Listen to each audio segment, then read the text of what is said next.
watching a thing about how the algorithm on YouTube now is applying AI filters to video We shorts. might have just gotten demonetized just because you used a word in the first like 10 Oh seconds. man, delete that.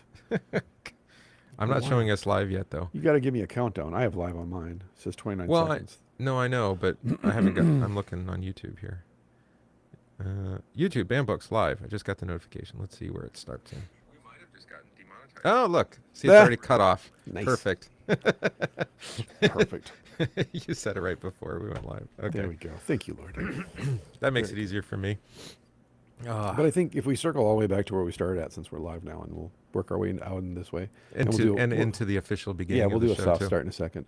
Okay. But I think this is the thing that, because we've talked about it and we talked about it on the show, is, and I posted about this just because people had questions over the last 2.5, 3 years where they're like, just put the question out there. And that was the thing about, culturally conditioned clerics and culturally conditioned congregations. And people walk in as outlaws. The outlaws walk in. They come in out of the wilderness. They're like, no, I'm out. I'm gone. Nope. They smell it from a mile away. And the what do you call it? Inauthenticity or something? I mean, if you want, I don't want to call it that because it's not, because then that's, Doesn't to seem me, that's right. pejorative. Like you're doing something on purpose versus, no, you're just culturally conditioned to behave this way. Again, it's programming more than intentionality. It's you're already programmed, and this is the way things are supposed to be. The Because text I preached on Wednesday was perfect for this because the first part of it's Mark. I don't remember what it was. Mark 8, Mark 9. Yeah. The first part of it, they're like, oh, they're casting out demons in your name, and tell them to cut it out. And he's like, why? Because the gospel's going out. Like, what's your problem? Right. I can work through them. And then, but then the very next part is, if your eye sins against you, pluck it out. If your hand sins against, so it's like, on the one hand, let the gospel go. On the other hand, you do need to be sensitive to when people are behaving poorly in your midst. Well, again, it's using the diagnostic tool. Well, Holy Spirit's obviously doing it through us, diagnosing it. But when you then invite into the corporate media script these culturally conditioned theologians, exegetes, priests, pastors, and so on, they talk to the culture from within the culture, and that's why they're agreeable, and that's why they're allowed on these programs. Whereas if you were to bring someone, like, in storytelling language, to bring someone out of the wood, out of the wilderness, like a John the Baptizer, Right. and you set John the Baptizer down in that forum, in that format, then anything he says is not going to make any sense culturally because the story he's telling is so contradictory to the prevalent cultural story. Aren't we right in saying that you have a demon?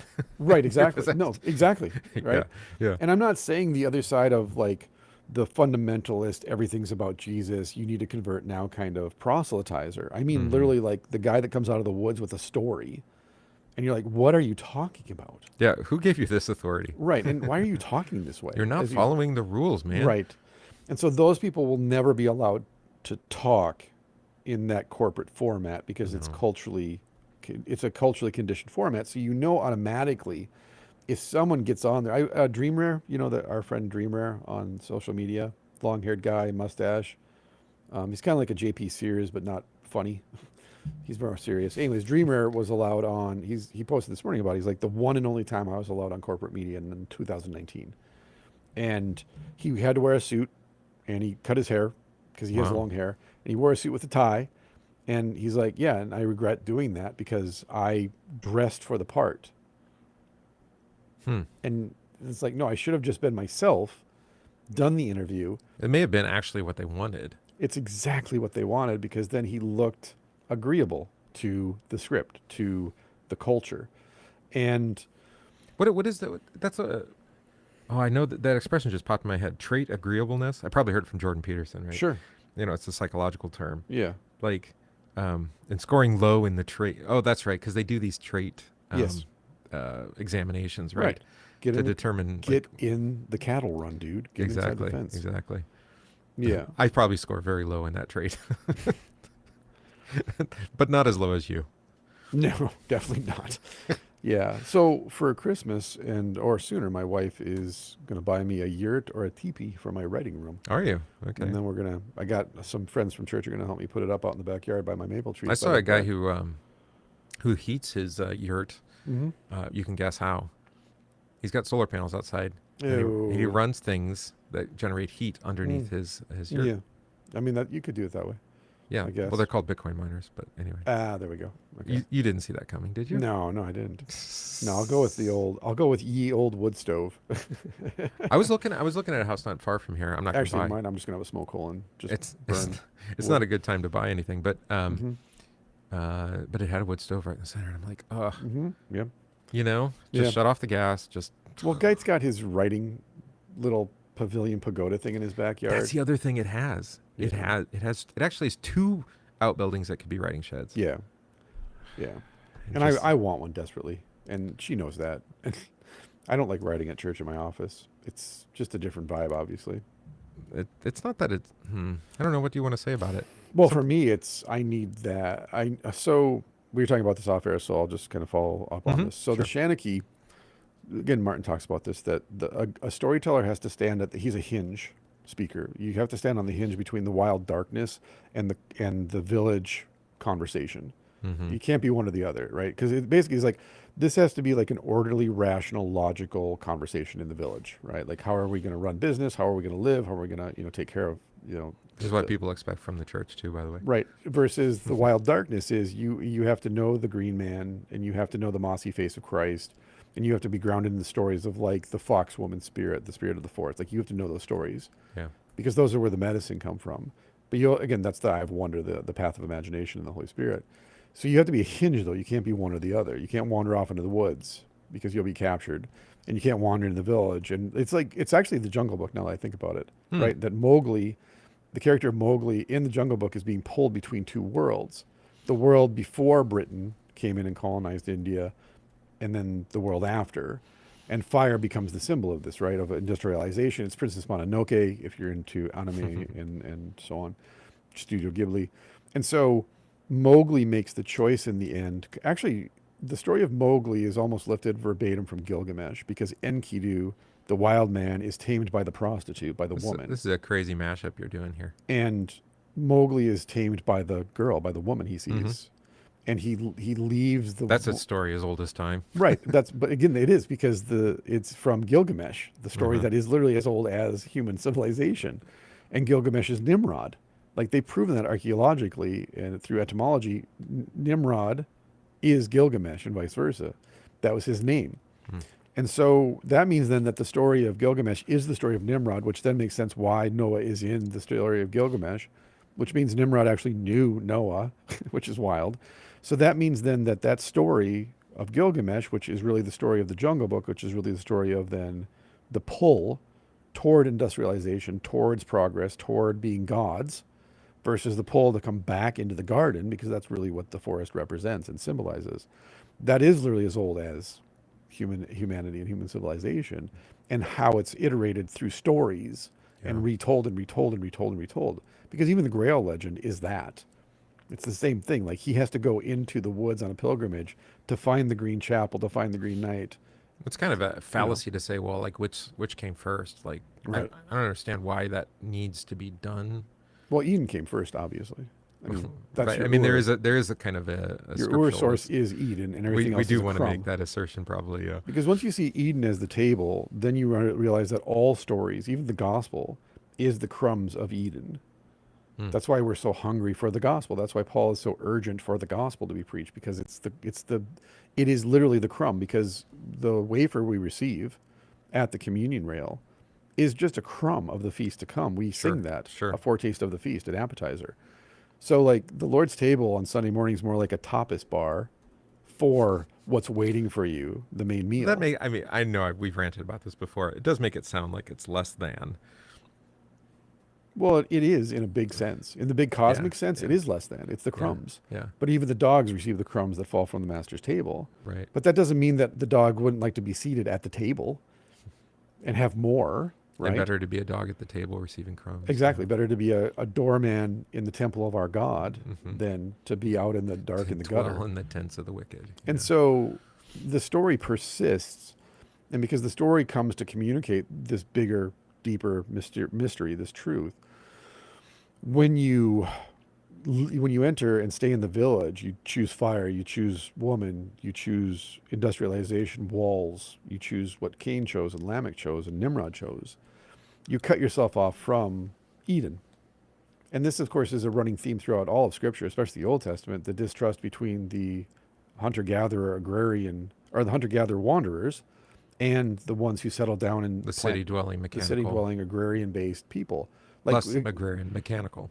because as you and I were Tools. talking, the prophets really are attacking industrialization, because it is right. They once they settle, the buildings get bigger and more opulent, more luxurious. The mechanisms of farming. And what did you lose, right? Yeah, what you lost was they forgot what the Lord did for them in the wilderness.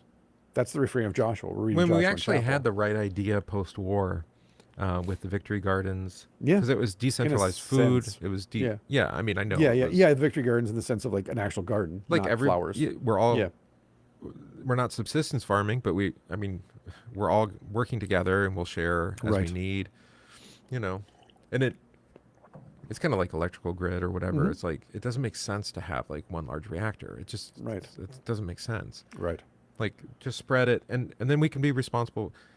What's the example in the Bible? Oh, it's the book of Acts. Yeah, It's like, yeah, Jerusalem's in a famine, but Mhm. there's churches all over, right. right? Galatia can send, Ephesus can send, Yeah, send some with Paul, right, right? And they can support the church in Jerusalem in their time of need, and right. the role will get reversed at some point, right? And at root, then of course, every city is a recreation of Babel, but also ultimately a recreation of Cain's. I mean, it city. is seeking to be Eden, though, because That's we the have the point, language of Mount yes. Zion. And Well, again, the its tower is walls, the mountain, the wall, the everything, ramparts, the altar at the top. Mm-hmm. And so it also at root is the city is a denial of death and resurrection. We were talking about Jonah and the Leviathan. Right, and Jeremiah deals with this, like, Yeah. or Zechariah even more so. Like, it's not well, actually, Jeremiah is probably more. Jeremiah wrote a lot more, so just it's not possible for Jerusalem to be destroyed. And then Jesus comes and says the same thing, and it's just Right. like, no, like this, no, this is the eternal city. You're Right. like, eternal city. Excuse me. Yeah. Maybe you're looking You're looking in the wrong direction. You're looking down instead Right. of looking up. Yeah. Like I said, when you accept the Darwinian worldview, which is kind of an umbrella term for the Cartesian worldview, the Freudian worldview, the Jungian worldview, even the modernist, postmodernist worldview, industrialization, transhumanism, we have to colonize the galaxy because we need to be gods. We need a nuclear reactor on the moon. We got to Right. do it first. Yeah, we got to be number one. I actually watched a show on Apple TV. That was the premise. Yeah, It was this alternate timeline where Right. we continued to work on the moon. right. And then there was the argument about who got control of the resources on the moon between Russia and China. And Well, I think it's interesting in all those stories that there's always the alpha. Literally, the name of the person or the thing or the project will be called Alpha. no, I'm like, yeah, you're the Alpha and the Omega. You want to be the Christ huh? I thought it's because Alpha is the first letter in the alphabet, and Christ, because Christ says, "I am the first letter in the alphabet. I am." and the also one. the last one. Yeah. I'm the first word, literally, Mhm. and I'm the last word. And so, yeah, that's what they want to be, right? And so, that's what the drive for constant iteration, innovation, progress, America's number one. right? Sorry. And we will be again after we destroy the economy of the world and capture it, which we've done. And it's just that the rest of all the tax cows like us have to suffer. Not if you see, your mistake is you weren't buying assets all this time. True You were actually story. spending the money to like feed your children and stuff. I know. Peasants. Peasants. Silly peasants. You should, if you had been buying real estate or something. But the awesome thing is that in every folk tale and legend that I read, the peasants always do just fine. And it may involve a revolt, but yes. no, never. It's always, again, in every folklore. Oh, every in the folktale, folklore, yeah. every king undoes himself. Every evil queen undoes herself by her own hubris, her own wickedness. Yeah. And the That is peasants, the history of the world, though, too. It isn't is, but it's Yeah. so hard in the moment because use a trope, right? The wicked queen is selfish and she doesn't even share the bread from her table with her own servants. And then, of course, the old lady, the wandering crone, comes to the door asking for bread. And of course, it's not an old woman. It's actually, some powerful sorceress, or it's an angel, or it's, God in disguise. Mhm. And the wicked queen's like, nope. And the woman's like, I curse you, right? And then through that, the queen's repented. She goes through the death and resurrection. The woman comes back. She's like, I gave everything away. I live in rags now in a little hut at the edge of the village. And they still call me their queen. They actually respect me even more now because I repented.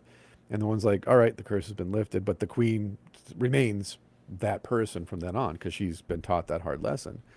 The peasants are still the peasants at the end of that story. They're just happy now because she's not being tyrannical, right? Because again, remember, I told you this. In Anglo-Saxon, the word for lord is slafwarden, meaning loaf warden, loaf protector. Bread king. Bread king. So a good ruler is judged simply by the word hlafwarden, bread king.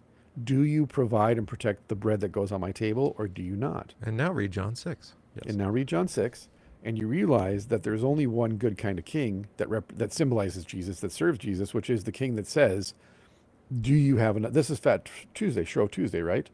Shrove Tuesday is all the wealthy landowners at the end of the season lay out tables for all the people in the village and go, here's all the excess, help yourself. And tomorrow you fast. And tomorrow we're going to fast because there's no more food for the winter. We have all the food for the winter stored away. This is our last big blast before winter. So enjoy, right? You worked hard all summer. Like we succeeded, so you succeed. That's not Shrove Tuesday. That's a different day. What day is this? Shrove Tuesday is in the spring.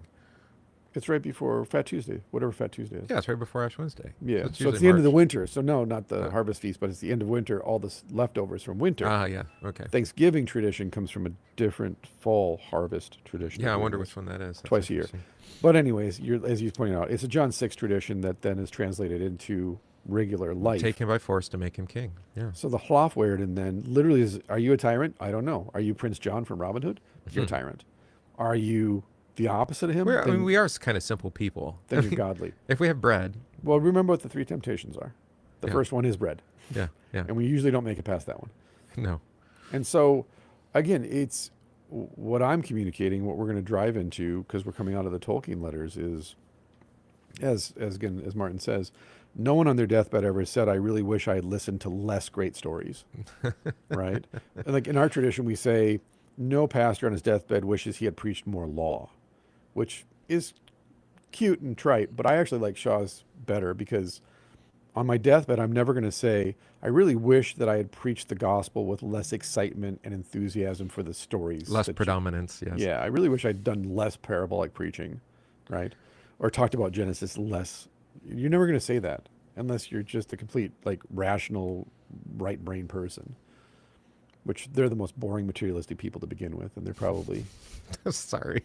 out in the out in the garage building a And machine. yet here we are on the podcast, and you're still That's right, talking to me. exactly. That's right. I revolt. Again, I am the member of the post-ironic generation, so I can do that. I am aware. But That's what makes it. That's what makes it work. You know, it's just like if you were, you don't want to talk to yourself all day. That's not going to work. Well, my wife doesn't want me to, because she has to hear it. And Well, there keep is it- something about getting it out, right? Mm-hmm.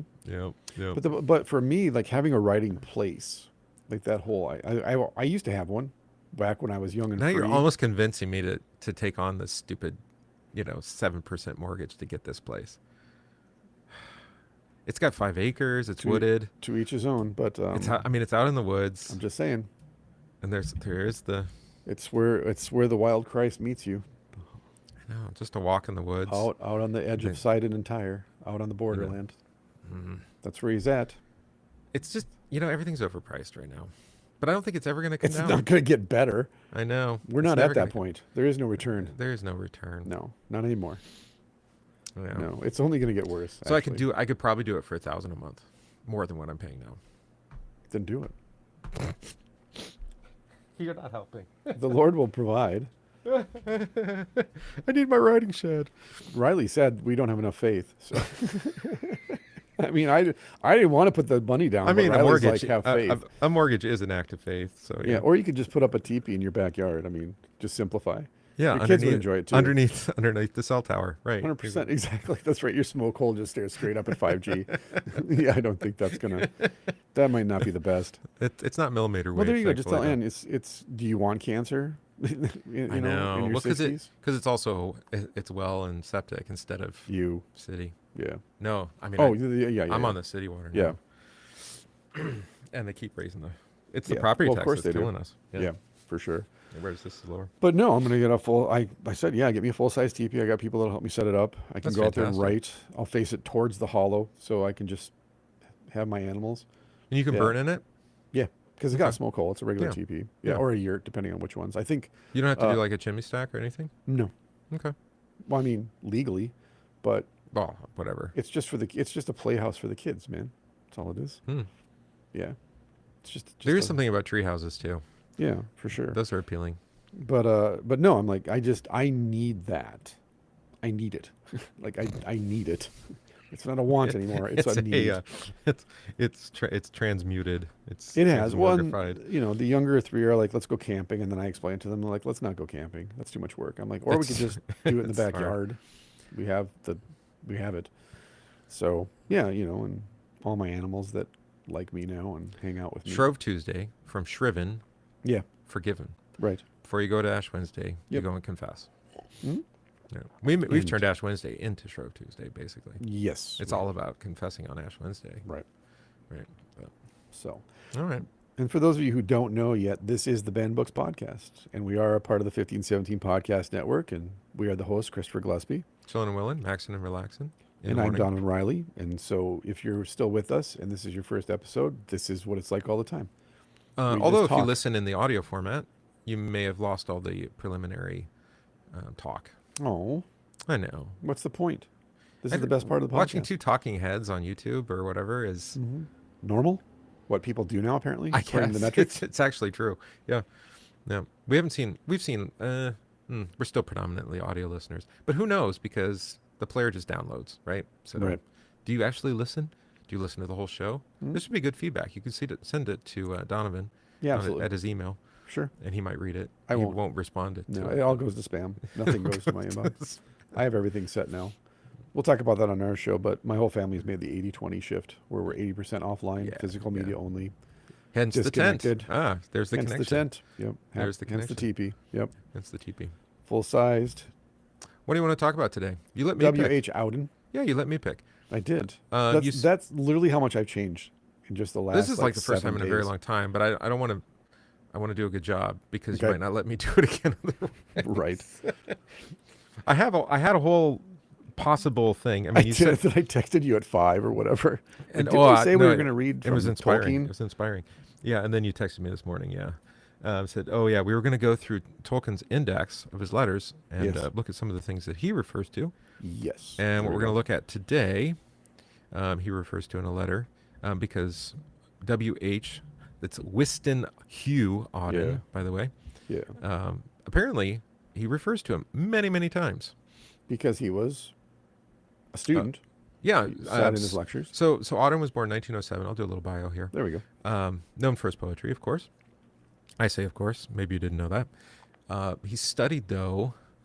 He was born in York, by the way, Yorkshire. So he was born in York. He studied at Christ Church, Oxford, and he did attend lectures from Tolkien. But he has that. What do you want to call it? It's not quite classical ed. That doesn't exist yet. But his teachers are great books people. Yeah. So Well, he would have been into philology, Mhm. history. But like, I mean, he even in grade school they were doing Shakespeare. Right. So he did Taming I the think Shrew. that used to be called a Tempest. normal education. Well, of course, this is the early 20th century. Yeah. Before you have modern everything, modern education, modern medicine, modern Yeah. economics. Thank you, modern- 1960s, by the way. Appreciate that. Yeah, thanks a lot.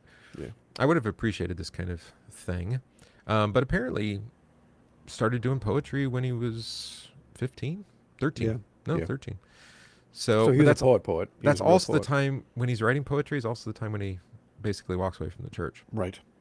So Which I don't makes know. sense, actually. Because you grew up in Britain, right? Yeah. That makes total sense then. Yeah. So he was. So he was right, Church of England. He was Church of England. Yeah, that's that- right. Yeah, that. And then not until the 40s. Right. So he's now in America. Right. Because he was born in England, taught in England, then went to Germany before the war. Oof. Yeah. Spent some time in Germany. First war or second? So the late 20s, early 30s. Okay, so- like oh. everybody. Go study Well, in that would- Germany. Yeah. But So it would have been in the rebuilding phase. Oh, that's also during the Depression, though. yeah, so he comes. Let's see, when does he come back? 30s, and then he goes to the U.S. in the 40s. Okay. His wife was bisexual. Oh, that's interesting. I did not know that. Okay. That's a side note. Marriage of convenience, it says. Yeah. Okay. Well, but like Lewis then. Yeah, Right? Lewis yeah. had that too. Although I think he came to love her too. Seems that way. When she Yeah. died, he wrote an entire book about it. So Yeah, the Four Loves, I right? don't, Or I no, don't, I don't think you write books about your dead wife if you're wasn't not Four Loves, which is about is for her. God in the Dock, wasn't it? I can't remember. So, hey, we have a live stream audience. Yeah, you People, guys look this up. which one was it? Was it God in the Dock or this? What was it? So he comes to Too U.S. many. in 39, and he stays in the U.S. until his death. Mm-hmm. So he's lecturing here. I don't know why he liked the U.S. It doesn't really say here in Wikipedia, but What's not to like, baby? We're number one. I guess. I can't imagine post-war England, Germany. These are not Was places devastated. yeah, you want to be. But maintains his English kind of identity, and then joins the Church of England in the U.S., which is called the Ironically. Episcopal Church. Yeah. So he comes back to where he A grief started. observed, of course. A Grief Observed. That's Yeah. it. Thank you very much. It's a heartbreaking book, actually. So he does come back to the church, and so what we're going to look at, I have two things for you. The first is probably more Christ haunted. It's from his second book. His Yeah. first book is called Poems. Wow, that's really exciting. To also though, the reason I said, of course, is because the Church of England that he grew up in would have been the Enlightenment At this point, yeah. condition Church of England, which is a moralistic therapeutic deism, and it was about giving logical answers to the questions of God and basically explaining away Jesus as anything other than a good teacher, a good moral teacher specifically.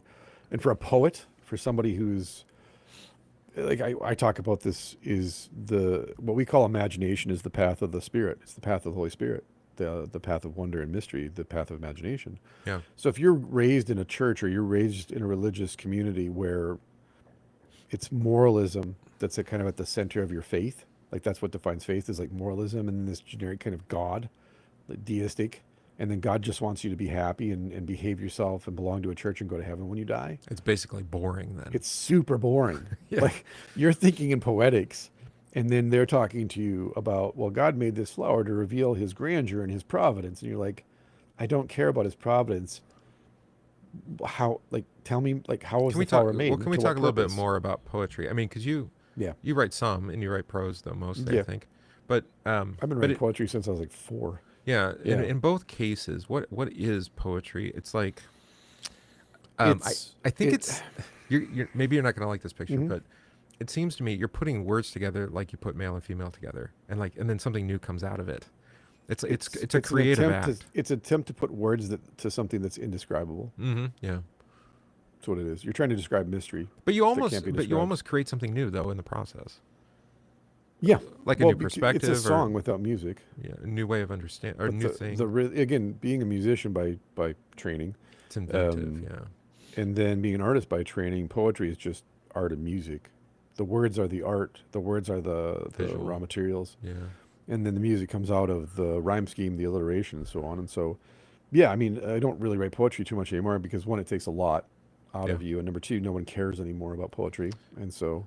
Well, and we know this because the closest thing we have to poetry, I mean, we obviously have the Psalms and whatnot. Yeah. We have poetry in the scripture, but then, hymn writing is just not a thing. And people don't value hymns for the beauty of the words. Right. I mean, for me, some of the most resonant hymnody is from Martin Franzmann, Yeah. who is a wordsmith. Yeah. And he crafts beautiful poetry, and it's very evocative, to the point where I quote it all the time. Right.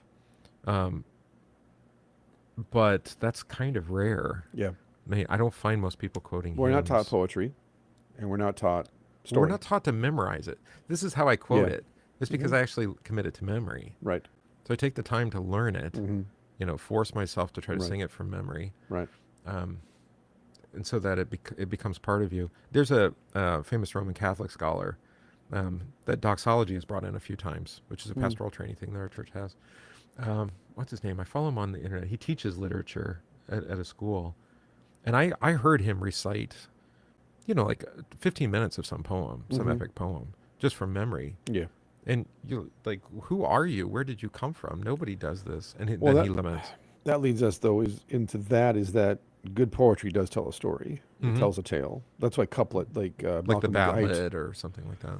Well, Malcolm Guite, for example, he writes in couplets because he's heavily influenced by early medieval poetry, the Arthurian legends, and so on. He's actually resetting the Arthurian tale of the young Arthur. He's resetting it to I new know. poetics. I haven't seen if there's a pre-order yet, but I'm ready. I haven't seen it either. I just, yeah, I was watching a video from a year ago where he was reading from his manuscripts, all crumpled up and beautiful, like a Nagel. I love his office. Have you seen It's fantastic. his study?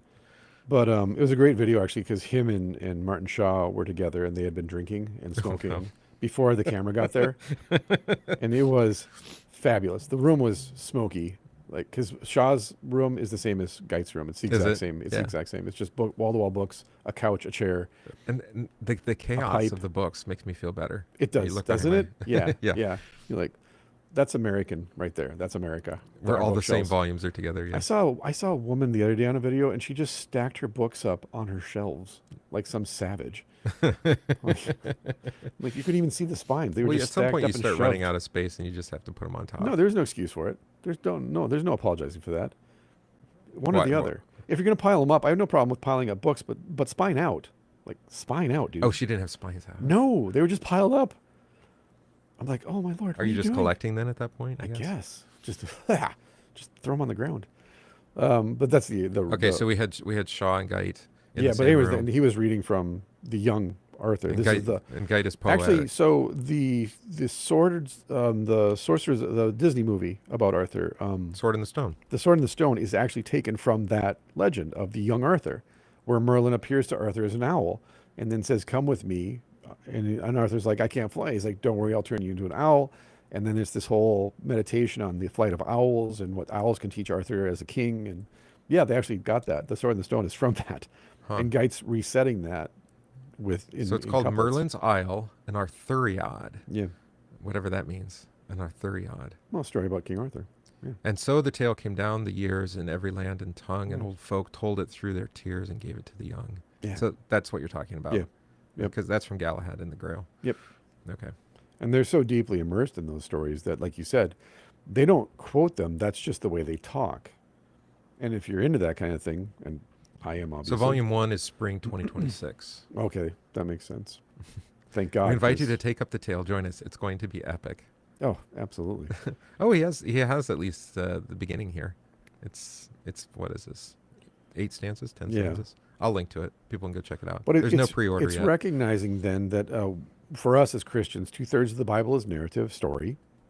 So learn stories. Again, I was telling you yesterday, Basil the Great said, he wouldn't allow someone to read the Bible until they first learned Homer, because 1/3 of the Bible is poetics, and specifically Semitic. You're not poetry. talking about like the priority of Homer or something. No, the Odyssey. Like, you have to know poetry. It's just you Homeric need to know. poetry is literally the poetry, and which came the first. language. Right. Exactly. It would be like saying you need to learn Shakespeare to understand English, right?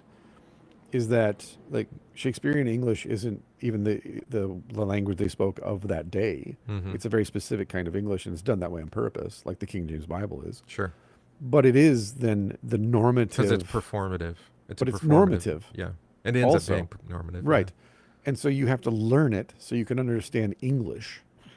Because he does things, whoever Shakespeare was, the Earl of Essex or whoever he was, or Francis Bacon, whatever. But the point is then that language will become normative for how you see the world. And then well, how many expressions that we still have we use right without even thinking, and we don't even know they're from Shakespeare anymore because we're post-literate. Same thing with the scripture, though. Right. Yeah. And so this, by the way, is why postmodernists think they can just rewrite these old stories and legends and tales, because they're not grounded in the language of their spiritual fathers. And so they're literally like orphans. They're bastard children. Well, what is it? We were talking about this before, but like the character can't be divorced from their speech. Right. Like the two are so well, together. You can renounce your belly button, but it doesn't change the fact that you have parents. What would be an example where somebody got this really well? When they do the revivals, I'm thinking of, what was the film of Romeo and Juliet? Romeo plus Juliet, right? With Leonardo DiCaprio? Mm-hmm. Yeah. Where, I mean, yeah, they have guns and they wear modern clothes. Yeah, but that was a really popular, because Mel Gibson made that popular with Hamlet. Oh, that's right. He's the one who popularized that. That whole and then revivalist. They started updating it, because they did Macbeth. Updated for modern audiences, but they kept the words the same. Right. Yeah. Because you can't change the words. Yeah. Titus Andronicus with Anthony Hopkins is my favorite of those. Oh, yeah? If you're a gentle soul, do not watch that. Because if you don't know the end of Titus Andronicus, it's horrific. It's one of the most violent. The story. Yeah. The story, but the conclusion is a horror show. It is literally an old school Grimm's folk tale, no editing, horrific ending to the story. Wow. That involves pie, a dinner table, a dinner party, and people. Okay. And revenge. But so that was there was a whole bunch of those then that were set at, like, Keanu Reeves did one. Mm-hmm. There's a whole bunch of them. And they're really popular in the mid to late 90s. Well, I mean, you're trying to bring Shakespeare but forward. to your point, they still used Shakespeare. They used the original manuscripts, the original language from the plays. Yeah. They did one of Othello. I mean, even things Kenneth like Branagh and even things like pacing and like you have to have the language. Yeah. It doesn't have the meter, the rhythm. Right. And there's going to be your own personal take on that, of course. Right. Right. Your own performative, character. But it's the language that becomes determinative, mm-hmm. and the language explains reality. Right. But then there's negative example would be Expresses reality. Where, it was the. You can watch the Drinker video on this, Alien Romulus. Yeah, you don't have to watch the movie. Yeah. I watched the movie because I pity can't the get it. fool. I just whatever, and where they did this with the Star Wars reboots, right? Where they try to bring forward the language, and they think, oh, now the language will make it like called, Star Wars. what is that? Key jangling, they call that. Oh, do they? Right, where they're like, see, Fan service, yeah. Yeah. We're doing you're the like, thing. No, that line belongs to Ripley. That doesn't belong to this character. Well, here's the key then, that you just noted, though, is that for Lucas and Ridley, they had read Joseph Campbell in college. And those stories they're telling are based on the stories that Campbell's giving to them to say, these are ancient stories. Yeah, so they're Jungian types. And yeah, so they're just, Jungian hijacked that whole thing and gave it names. Jung is before Campbell, but... No, I'm saying, but Jung hijacked those stories and basically reset them. And then, like we talked about before we went live, I guess made it almost mechanical or sterile, right? In a sense, yeah. Yeah. He really did. Like he took the meat off the bones. So what he did is he defined them. Mm-hmm. And once you define and go, this is what this means, you killed it. And these are essential characters of a hero myth. Right. And, it was a living story when it got to your ears, and then you killed it by categorizing it and defining it and telling us what it meant. But so as much as you might like Star Wars, you're alone. Like, it's still kind of lame. Yeah. I know. It's not, it doesn't have, is it an epic? It's a Hollywood version of an epic. When I watch A New Hope, mm-hmm. when I watch Empire and Return, I watch that as an 8-year-old. Yeah, exactly. I watch it as a 10-year-old because I woke up thinking about this morning because I wrote about it earlier in the week, about Mrs. Everson, my second grade teacher, because I'd been asked the question, when did you know you needed to fight against being domesticated and culturally conditioned? I go, second grade. Because Mrs. Everson put me at the front of the class and put easels around my desk so I could only see her desk. And then I was labeled and diagnosed with comprehension disorder. What was it? Comprehension disorder. Attention deficit? Oh no, I was hyperactivity disorder. I was in comprehension problems. Right. So I was diagnosed with hyperactivity disorder, which my brother then later was special ed when he got diagnosed with it. By that time, 11 years later. Mm-hmm. And then on top of hyperactivity disorder, I got labeled with comprehension problems, which meant I was a bad student. I acted out. And I kept telling the adults, I'm bored. Like in second grade and third grade and fourth grade, I'm like, I'm just bored. And I would be punished for being hyperactive. So my parents were told, don't give him any sugar. I was sent to special classes with Mrs. Cutts to learn how to be a better student, how to be a good student. Learn how to conform to that form of school. Thankfully, she was a good person and recognized that I didn't need to be broken. I just need to have my energy directed into Ranger You were Rick. not a good house pet. No. So she's like, you want to read Ranger Rick? I'm like, let's read Ranger Rick. Oh, I loved Ranger Rick. And then other students were jealous of me being able to go to my special classes. But along the way, right, I can say, well, Mr. Pelstring in fourth grade, Mrs. Olson in sixth grade, Mr. Dreschler, my high school librarian, like they recognized the wildness and they went, how can we subvert the culture in the school so that we don't tell this kid, hey man, all your teachers are wrong to do this to you. We can't do that.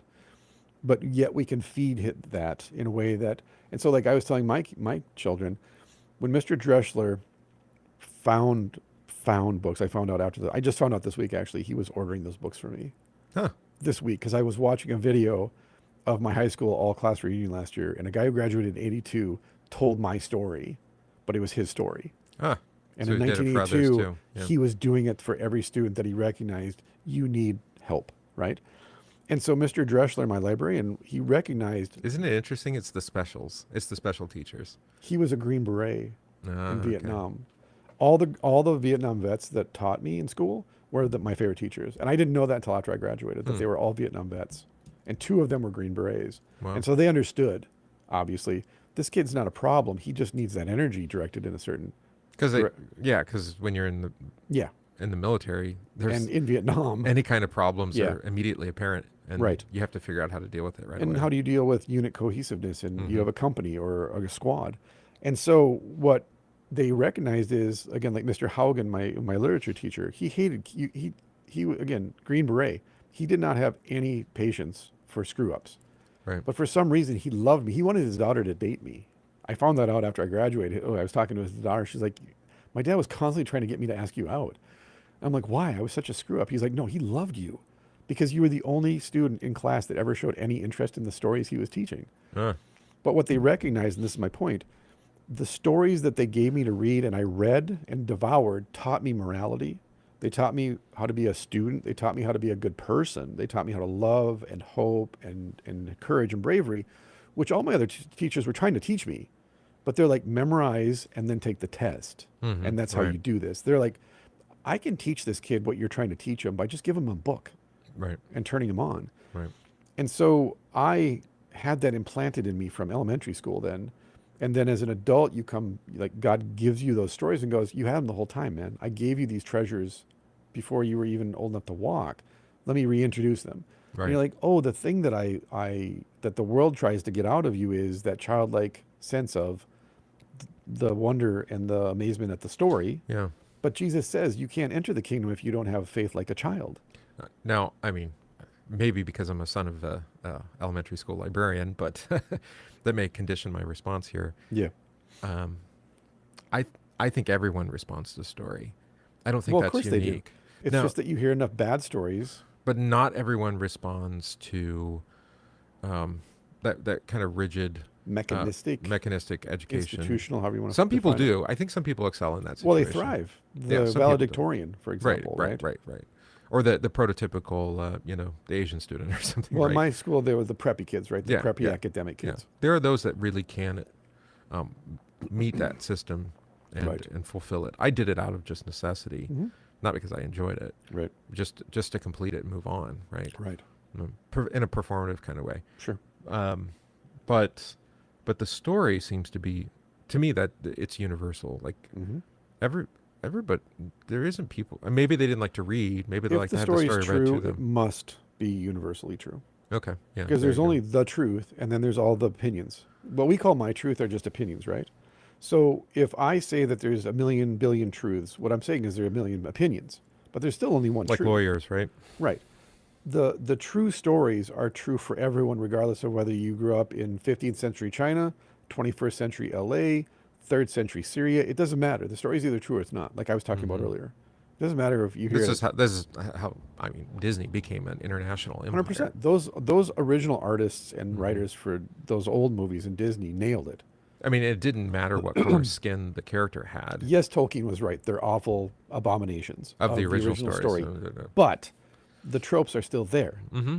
The symbolism still there. But they didn't have to recast the dwarves as something Special multicultural people or whatever in they're order to called. be accessible. Yeah. See that's where that's an interesting point. Yeah. Because you were talking about kind of the postmodern move is Yeah. like, well, they have to look and sound like us for their story to resonate with us. And Correct. that's not true at all. Like I can watch Mulan and It's there's not no their story. It's my story being told through them.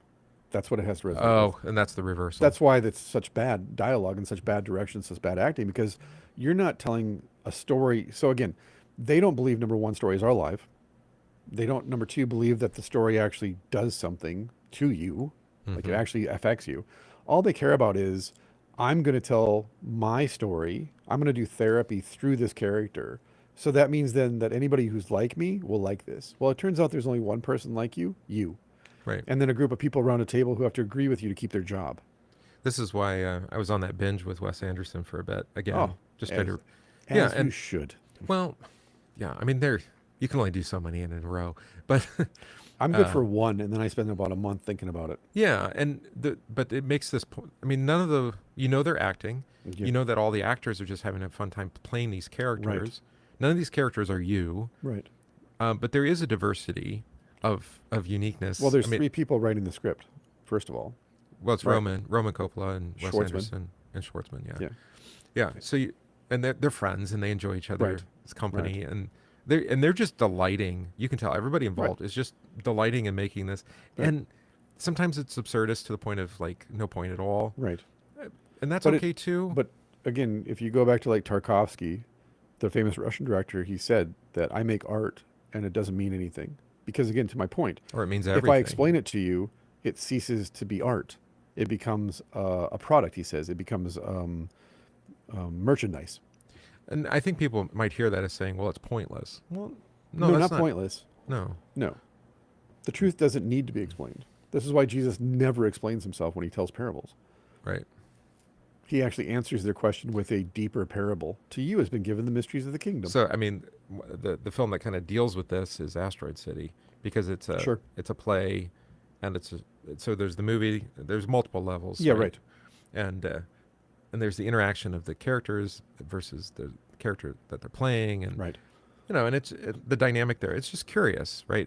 And Mhm. you're like, okay, I haven't thought about it. And Right. what is it? What did I get out of this? Not really sure. Well, but- here's the point though. Whatever the story needs to teach you, it will teach you about the bigger truth. Again, it's like I said, the Holy Spirit is an onion merchant, an onion peddler. The Holy Spirit comes and he says, "Have this onion," and you say, "What am I supposed to do with this?" He's Right. like, "I'll tell you when you need to peel it." So And I think this is why. Whereas you're we talking, just want a skin.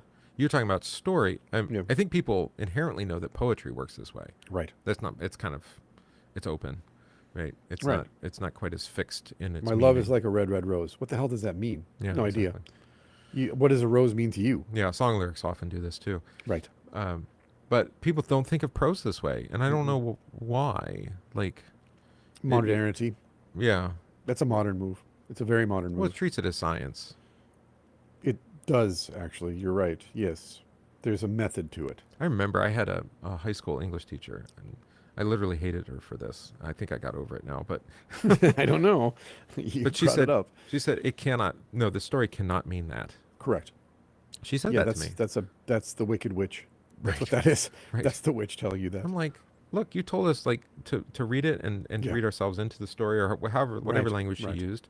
It wasn't a Christian, I don't think. That's a but postmodern move. Read yourself into the yeah, story. right, There you go. right. Whatever she told us to do, Yeah, and then you're telling me I read it wrong. And Yeah. like, well, wait a minute, like because I didn't quote Cliff's Notes or something. Right. Yeah. Anyway, If you go back to something like the telling of Beowulf, which was told to some Christian monk at some point, who then told it, right? Yeah, And yeah. thank God wrote it down. What does that story mean? Well, it depends. The story will tell you what it wants you to know. right. And every time it tells you the story again, God willing, it comes back to you and talks to you again. It'll tell you something else that it wants you to know this time. It's a teacher, right? This is what the ancients understood, is that all stories are teachers. You don't tell the story what it means. Like you said, I don't tell the teacher what she's going to teach me. I'm just going to listen as a student and go, "Hey, teacher, go ahead and teach me." And then 50 years later or 37 years later, I'm going to say, I just learned on Tuesday of this week what Mr. Dreschler was teaching me. Right, exactly. And this whole time I thought I already knew what he had taught me. It's like, no, he's still teaching me and he's dead. Yeah, and that's okay. No, it's great. It's better Yeah. than okay. It's fantastic. Yeah. Yeah. Because the excitement of learning then is always present because I don't need to know and have control over it. Again, the entire move of modernity is how can we control?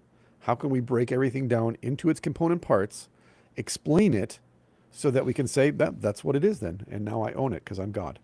Yeah, and I suppose we run into this a little bit with dogma, right? With doctrine, in that Ugh, yes. you We treat it know, like it's a tax audit. yeah, rather than what an expression of the story, right? A confession of the story. That's Right, probably a which, good way to and say by it. the way, when I say story in a Christian sense, I do literally mean the Holy Spirit speaking through a preacher, a storyteller, a narrator, Apostles, the Word of evangelists. God, Yeah. Jesus Yeah. Christ. So it's not on one level. Yes, on one side of the table, it's a story. On the other side of the table, it's the author, Jesus Christ, going, "Hey, I'm going to put some words in your mouth because I want you to say this." And it literally opens up like This the is universe and Jonah. everything. In a nutshell, this is Jonah. Like the Word of God came to Jonah and said, "You're going to say this." And he's like, "No, I'm not." And he's like, "Yeah, you are." Hmm. The hard one would be Job. Yeah. But I mean, how much? How much does Job's friends line up with the Jeremiah reading from last week, though? Yeah, I Have know. you sat in the counsel of the Lord? Have you sought the Lord? No, you've had I mean, dreams. Job is really astounding. Some Yeah. of the things that he reveals, Yeah. right, through that, Yeah. through his own interaction with his friends and Right. with his wife and whatnot. Yeah, I think that's a crazy that's book. I told the story on Wednesday morning of Gideon Mm-hmm. and the pot with the fire Yeah, as a really stupid story, especially in the sense of like, it's absurd. Yeah, you're going to ambush the Midianites who are beyond counting with 200 guys. What are you going to do? Just 300. run around in circles and scream. I'm sorry, what? They'll kill themselves for you. It'll be fine. And then the story of Joshua and Jericho. Yeah, but there is that Same one story. little note. I Yeah. mean, the Lord threw them into a panic. That's what I'm saying. Like, He's like, that "Don't worry part is about it." not expanded. Right. Like, did he send an angel? Like, who even Well, knows? we just read when the Lord killed the leftovers. The 4 or 5 armies go out to punish Gibeah for making a deal with Israel, Mm-hmm. and it says the Lord killed them with hail before Israel could get to them. And it's the same story basically, right? It's like the Lord's like, "I got this." I'm like, "That's a great story because it's true." They're like, but I've been caught in a hailstorm. Yeah. on one level, it's true because you've been caught in a hailstorm, but on a cosmic mystery level, God killed them with hail because he can. Because Well, that's what they chose. Because it's his story. Right. I mean, he's the Ultimately, author. yes. He's Right. the author. Yeah. Right. Which is why postmodern feminism calls it her story, not because of the patriarchy, but literally ultimately at root, what they're trying to do is displace Jesus. Mm-hmm. It's the patriarchy is like you're like at the bottom of the mountain that you're trying to climb to get to the real problem that you have with these stories. It's not that men wrote the Bible, it's that Jesus is Jesus. Is the author and perfecter of faith. Yeah, exactly. Yeah. Yeah, and you can't sit with that. So that being said, Auden. All right. Do you want me to send you the link, or do you want me to put it up on the No, screen? you do it. You want me to I read know the poem, so Do you? yeah. You I love Auden. You know what I'm reading? I'm pretty sure once So- you start to read it, so I got Auden at home. Okay. So the Yeah. first thing it's in the Orators. It's in book 2. The Orators is an interesting book here. I don't have this. It's the second volume that he released. It's just a seemingly random collection of prose and poetry, which is, I think, what you do when you're young. Well, yeah, you're just writing You're just collecting stuff, right? Yeah. Right. because you think you know everything. So Right. So might this as is well write about it. this is going to be. I'll put it up on the screen. This is going to be from the second section of the first book called. This section is called The Argument. Nice. Argument. I have no idea why. And this is 2, and it's a litany actually. So I thought, we're church people. We like litanies, except the litany is going to be a little strange. Let's put it up here on the screen. Personal. That's me. There we go. All right. I don't know if you can see that. Here, I'll make it a little bigger. Remember not what we thought during the frost, what we said in the small hours, what we did in the desert. Spare us, lest of our own volition we draw down the avalanche of your anger, lest we suffer the tragic fate of the insects. O for just men, spare us. So that's the first petition. It's very Genesis. Mm-hmm. From the angry. immense bat shadow of home, from the removal of landmarks, from appeals for love, and from the comfortable words of the devil, O Dixon Hawk, deliver us. I thought you might know who some of these things are. From all opinions and personal ties, from pity and shame, from the wish to instruct, O Sexton Blake, deliver us. I have no idea what's going on here. From all nervous excitement and follies of the will, from the postponed guilt and the deferred pain, from the oppression of noon and from the terror in the night, O Bulldog Drummond, deliver us. Nice. Do you know who these are? I don't. Okay. Well, the I one don't know this poem. Okay. But where was I going to go here? Here, I'll skip to one, and then we can look at some of the others. because you talked about the Green Man. Isn't he in here? Oh, I thought he was in here. What's the name of the poem again? There's no name. It's just two. It just says two. From encroaching glaciers of despair, from the drought that withers the lower centers, from the star wormwood, and from the death by burning, O panther grail, deliver us. A grail, yeah. Yeah. Oh, by the flash of insight in the rears, by the slow influence of natural source scenery. Sorry, let's read this. By the phrase in the book and by the word overheard on the platform, O Poirot, deliver us. Yeah. In the moment of vision, in the hour of applause, in the place of defeat, and in the hour of desertion, O Holmes, deliver us. I think we know who that is.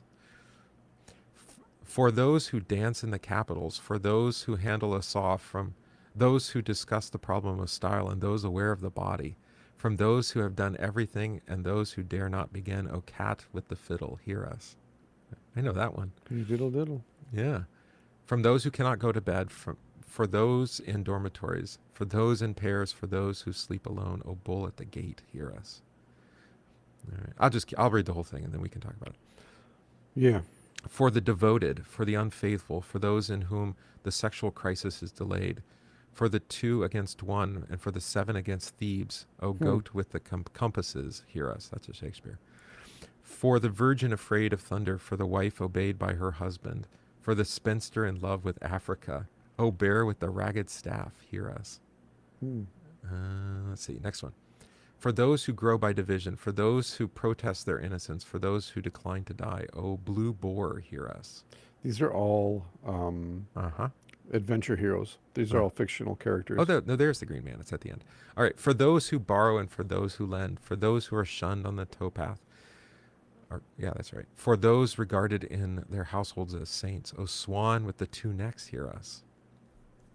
For sunbathers, for those who dress soberly, for those who expect to be respected, for those who have been taught to adore, O white horse, hear us. For those determined to suffer, for those who believe they can control the weather, O Jack Straw from your castle, hear us. For those capable of levitation, for those who have days of collapse, for those whose impulses are negative, fair maid of Kent, hear us. For those who elect to live in the bower, for those on the hill, for those who return to the epoch of the prisoner, O man laden with mischief, hear us. For those who take vows of silence, for those who do not, for those who visit churches after the death of sons, O Marquis of Granby, hear us. For all parasites and carrion feeders, for the double rows and for domesticated animals, O Green Man, hear us. There he is. And that it may please thee to calm this people, George, we beseech thee to hear us. King. Or Saint. I think. Or St. George. I think it's Saint. Who is the patron saint of England. Right. So some of those we recognized, right? Yeah. So now go back. We had the Green reread Man. it verse by verse. We had the Green Man, and we had, what was another one that we noticed? Cat and the Fiddle. You have Bulldog Drummond. You have Holmes and Poirot. Again, both detectives. There's a post-World War I hero you mentioned. Yeah. Adventure hero. So what's he doing first? No, go back and read the first verse. Okay, I'll read the first one. Remember not what we thought during the frost, what we said in the small hours, what we did in the desert. Spare us, lest of our own volition we draw down the avalanche of your anger, lest we suffer the tragic fate of the insects. O 4 just men, spare us. So who are the 4 just men? Is it F-O-U-R? 4 as in the number 4, yeah. Oh, I thought it was 4 as in for the sake of just men.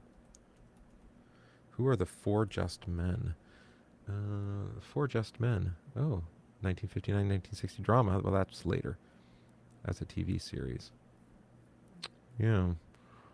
I'm expecting that these are, what do you want to say? Like classic figures. They are classic figures. Or at least to him they are. 1905, the 4 just men, 4 wealthy gentlemen vigilantes who punish wrongdoers who are beyond the reach of the law while returning to England in 1905. So many of these characters are people he grew up reading. These are all childhood. When did he write this poem? 1932. So how old was he? Been 32, 25. 25, okay. Yeah, so he's coming out of university. He's a poet, and he's writing Still an about atheist. Well, he's walked away, so to So speak. apostate more than atheist. Yeah. Or agnostic. Sure. But he's using the form of the litany, which he certainly heard, Yeah. in the Church of Yeah, for England, sure. right? And it's a litany, and he's calling not upon God, but he's calling upon, Fictitious characters. and as you pointed out, these are heroes to him. Yeah.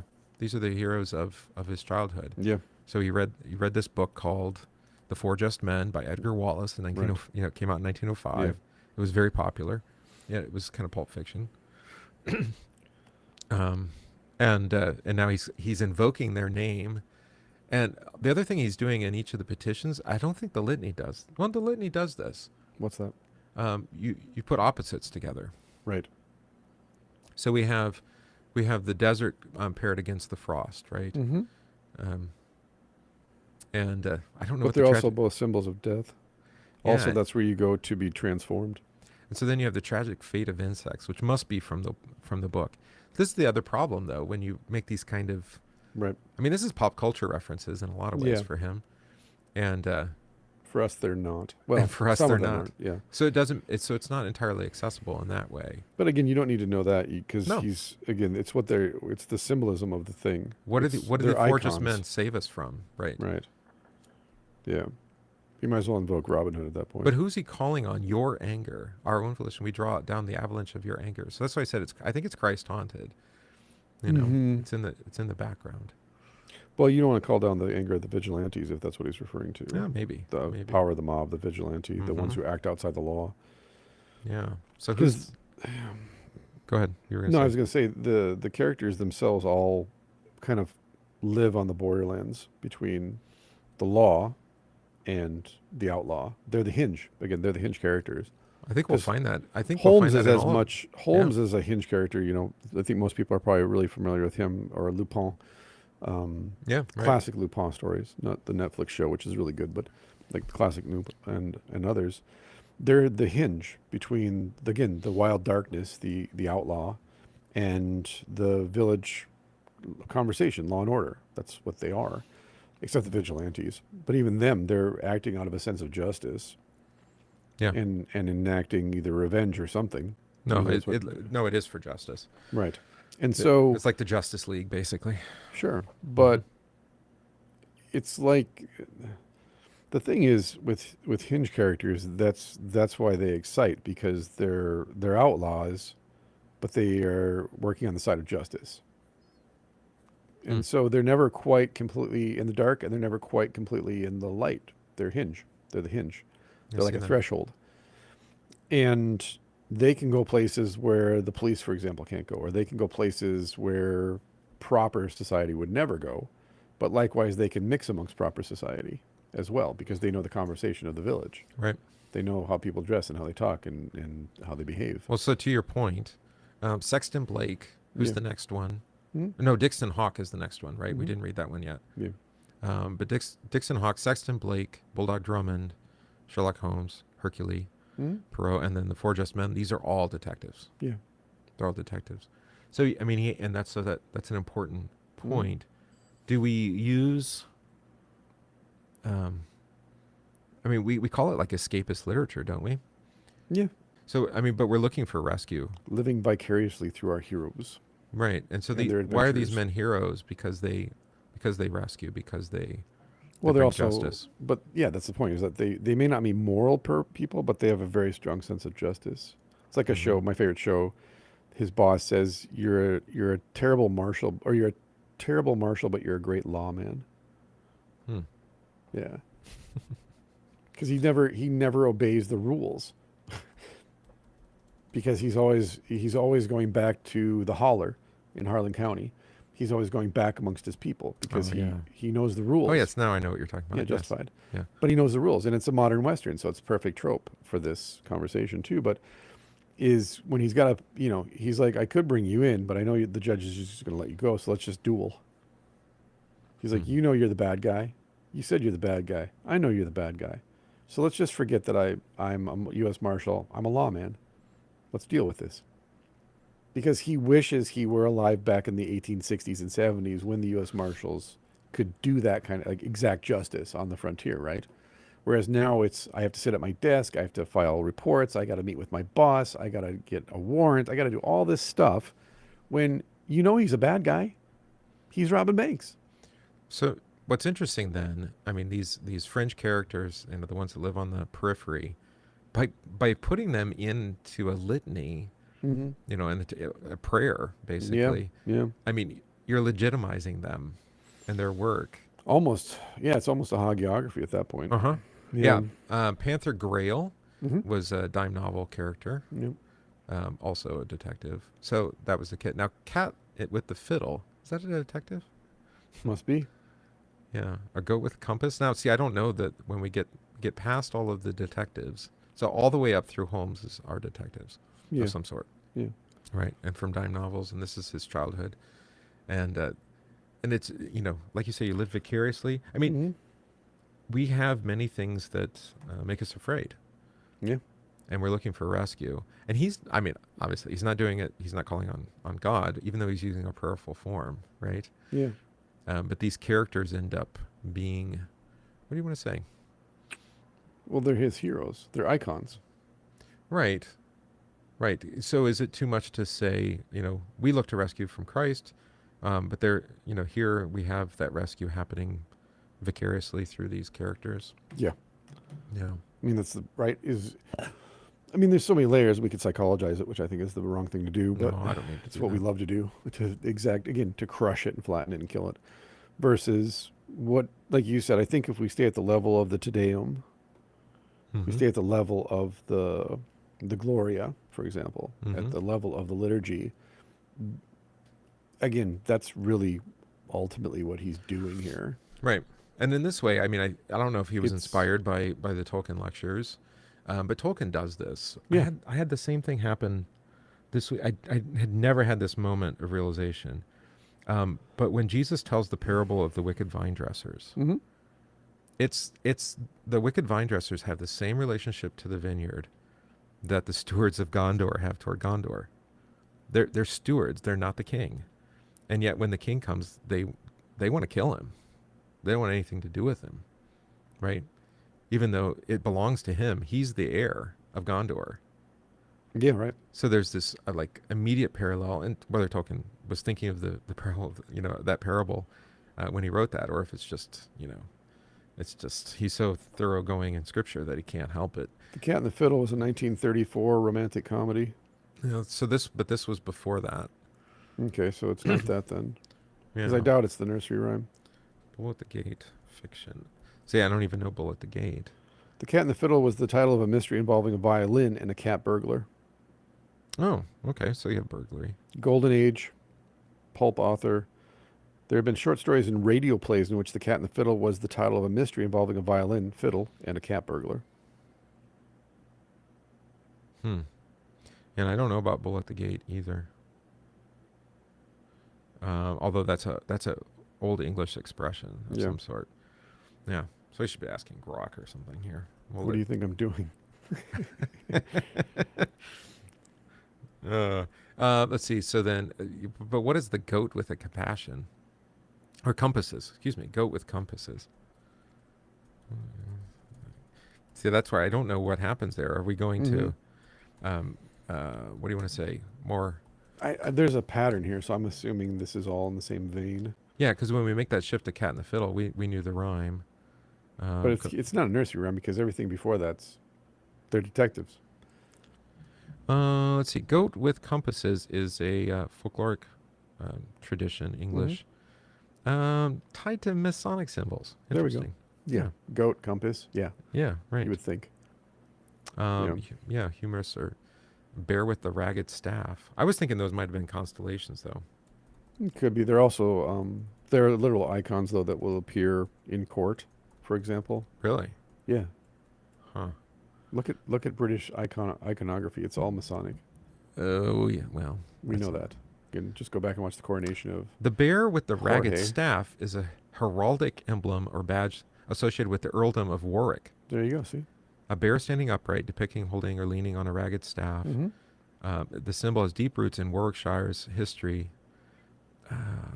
Oh, wow, it's going way back into the mythical Earl of Warwick, the original. Yeah. Morvidus was the guy's name. Nice. He slew a giant with the young ash tree torn up by its roots. So now we're going behind, back to his Well, this is adolescence. English legend. Yeah, this is adolescence then. Yeah. Yeah. Oh, so you have the pulp fiction, and then you get the Adolescent stories. right, like Like Green the Man. Green Man and Hmm. the heraldic. That's why he talks about the two-headed swan or whatever. It's the same thing. It's a heraldry. Man laden with mischief, swan with two necks, Yeah. blue boar, white Yeah. horse. Those are all heralds. And then the Green Man, which And you the knew Green about Man. the Green Man. Yeah. For all parasites and carrion feeders. That's an interesting thing to pray for, right? Yeah. Well, Mhm. again, death. Yeah, but then the double rows and the domesticated animals. Same thing. Those are heraldic symbols. So this is a, I mean, all the detective. I mean, Hercule, was that French? It's a Hercule? French, but it's Hercule, but Hercule it's a Poirot. French character, but I think it's an English writer, isn't it? Yeah, it's Agatha Christie. Hmm. So this just he's invoking the names of English myth and legend, Yeah. because in the end it's George. I said St. George. I think Yeah, it's St. got to be George St. George the Dragon. is to please and calm this people. What's going on in 1932 in England? You think? Right? Yeah. Yeah. So he's invoking all of their names. There's power in the names because there's power in the stories attached to these names. I would also point out, too, though, that half of what he mentions is post-industrialization and the other half is pre-industrialization. There is that too. Going back to what I was talking about, too. He's appealing to both sides. Okay. So the point, the reason I wanted to show you this one, I think, Yeah, no, it's good. is, I mean, it's fascinating the things he meant. I mean, White Horse, we know that from White Horse Inn. That's another big story. Well, Chesterton, Yeah. the epic poem with the white horse. Right. And the man There's a laden giant with white horse on a hillside in Britain. and the man laden with mischief is an English folk dance that has a Yep. whole story attached Yep. to it. Exactly. Right. So you're invoking all of these things because there's power in the story, but yet you follow this Christian pattern of a litany, Mhm. right? So that's why I said it's like he can't escape that part of it either. That is No. part of English practice, though, is that they have that. Did he grow up at a boarding school or did he grow up in public education? Yes. No, then of course he did because he went to chapel every day. Uh-huh. Yeah, it's what's the school? It's named here. I mean, it's basically like a small school with a private tutor almost. Yeah. St. Edmund's School in Surrey, where he met Christopher Isherwood. Then he went to Gresham School in Gresham School. I mean, what a There you name go. for a school. And there his teacher taught. So yeah, if told he him went that to poetry. boarding school, then he saw banners every single day. They were Mhm. hung in the they would be hung in the main hall But I remember when I was in England, it was a band or in the tour. hallways. Yeah, yeah. But we were told, like, if we really wanted to get the audience as a wind band, we should play Jerusalem. You know, and it's the classic, Yeah. amalgamation of England. As British as it gets, actually. it is. And I can only hear the Emerson, Lake and Palmer version, but which is better or worse. But the power of it, of course, is that England is Israel, and there's this whole like kind of mashup of Christian faith Right. and English nationalism. Yeah, yeah. Or I don't even want to call it nationalism because that's a negative word today. Just like heritage and character, and he's evoking. It's the that song here. of empire. No, it's true. No. But that he would use even like a pulp, these pulp characters, Yeah. to do that. Well, in a sense, though, too, it is the diminishment. It's a cultural diminishment. It's also a diminishment of his status, because these are pulp novels. These are cheap little books that you buy at the dime store. Whereas then you have these epic myths and legends that form the backbone of the people and the culture in this country. And yet, at the nucleus of it is the stories are what formed him, and so he's appealing to the stories that formed him and the characters within the stories that formed him for help, for rescue, because he says it at the very beginning. I'm in the wilderness. I'm in the dead places, and then in the end, he even prays for the dead things and the eaters of the dead. Mm-hmm. That's you right. know? That's right. The carrions. And so there is all of that wrapped up inside of the poem of like. He's searching for something. He's searching for relief, right? But where's he going to find it in these But, stories? Yeah, in fiction. he thinks. Well, and I think what was it? This is a long time ago, probably 2 decades ago. I remember seeing that in the British the census for the UK, Mm-hmm. it was something like 20% or maybe it was 15% had marked that their religious affiliation was Jedi. Yeah, right. Right, but I thought that was kind of powerful, actually. As silly as it is, It's the story they grew up hearing, because it's a story they grew up and it's the hearing, best story they got. and it gives them meaning and purpose, Exactly. Right. and hope, Right. which is a big part of that story, Yeah. right? And Yeah. do these stories give hope? Yeah, well, yes, because he Hope for solves. justice, They hope for right over wrong, hope for light over they darkness. solve the Yeah. mystery. They Right. get the killer. And again, set within his age, and then the time in which he wrote that, the era that he wrote that in. Yeah, Mm-hmm. that's all there. And it's, I mean, you could break down as much as you want to the characters and the subtext of all of it that you would do in a college literature class. But in the end, like you said, it's simpler just to hear it liturgically. He's crying out for help, Yeah, is what he exactly. is. Yeah, Which then leads us to our next poem by him. right. So we're gonna go to the other end of his career, and this one I've got a link for you, so I got posted in here. But this is from his, what is it called? It's something in Latin. Sorry, I'm doing two things at once. He writes a series of poems for Good Friday, and they match the liturgical hours. Right. So he's already back in the church, and the canonical hours of Which how many? church is he back in? He's in America, so he's in the Episcopal Church. Yeah. This is in full fellowship with the Right. with the Eastern Church. Yep. The hours. How many hours are there? It's every 3 hours, right? So there would be six. No, how many hours in a day? Nones. Right, known is the one I want to look at. That's the 9th hour, because Yep. that's the hour of death. Yep. And so that's probably the one that's most vivid, I think. Oh, St. Michael, in the hour of death, protect me. The canonical hours, I mean, this is old. This is in the Didache. Yeah. That you would pray at, and this whole 8 hours of sleep thing, I always wonder Mhm. about this, and because obviously in monastic tradition they kept the hours, And they So- woke up in the middle of the night. so they would wake up throughout the night to pray. Do you No, need? people did too. Other people did too. In the Yeah. Middle Ages, people woke up at 2 or 3 in the morning. Everybody did. It's wild. Yeah, well, I kind of do anyway, but that's for No, I'm other just saying, reasons. like, we get this idea, like, everybody just sleeps the way we sleep. It's like, no, they literally on purpose got up at, like, 1 or 2 in the morning. That was well, their culture. and it's vigil. It's keeping watch. It's right? that. It's also, you got to milk the cows.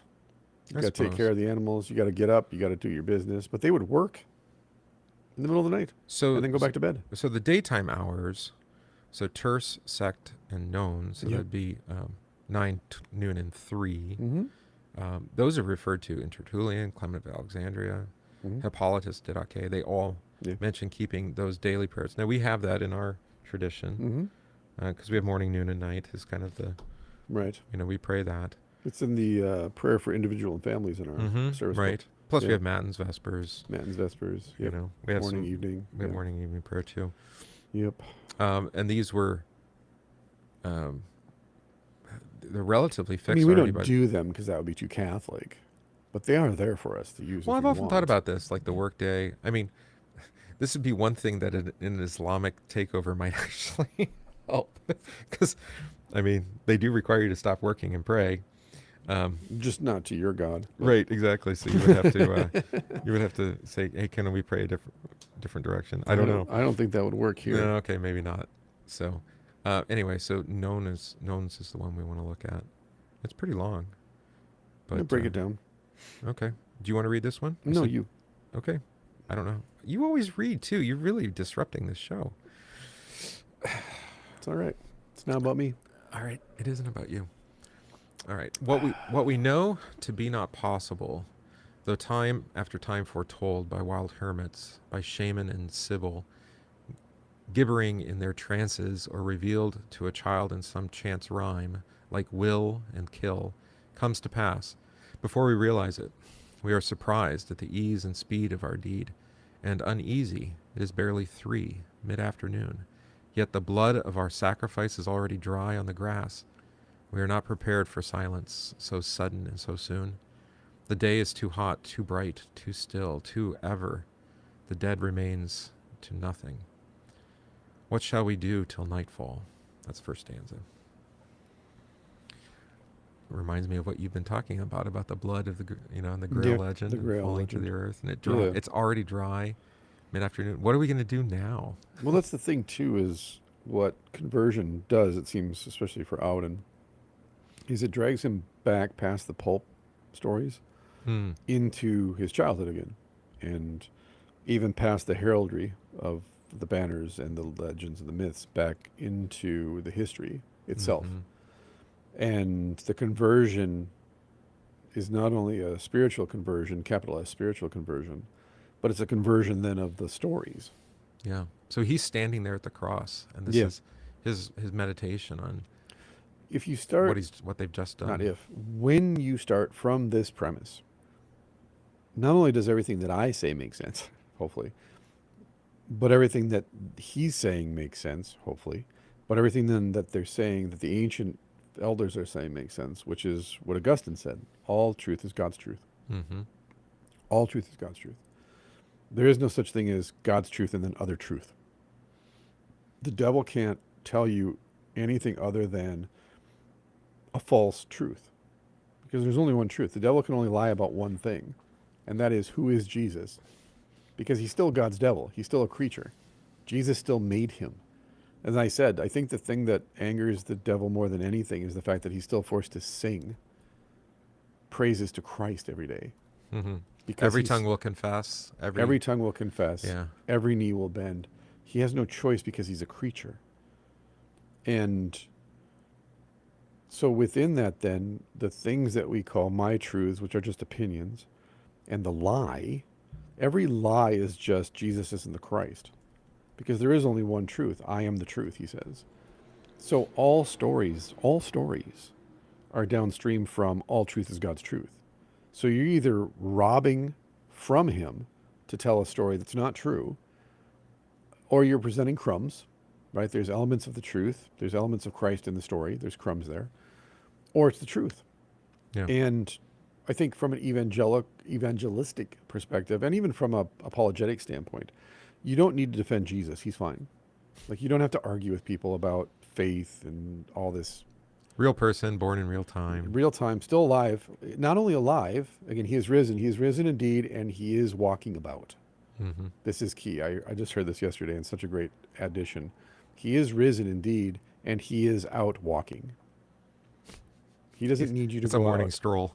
Yeah, well, he doesn't need, again, he's It's a walking garden in- stroll It's is a what it garden is. stroll, exactly. Yeah. He doesn't need you to go door to door asking people, if you died tonight, do you know where you'd go? Well, that's why I told you that bit from Mark, right? Where Mhm. it's in all the synoptic, but Yeah.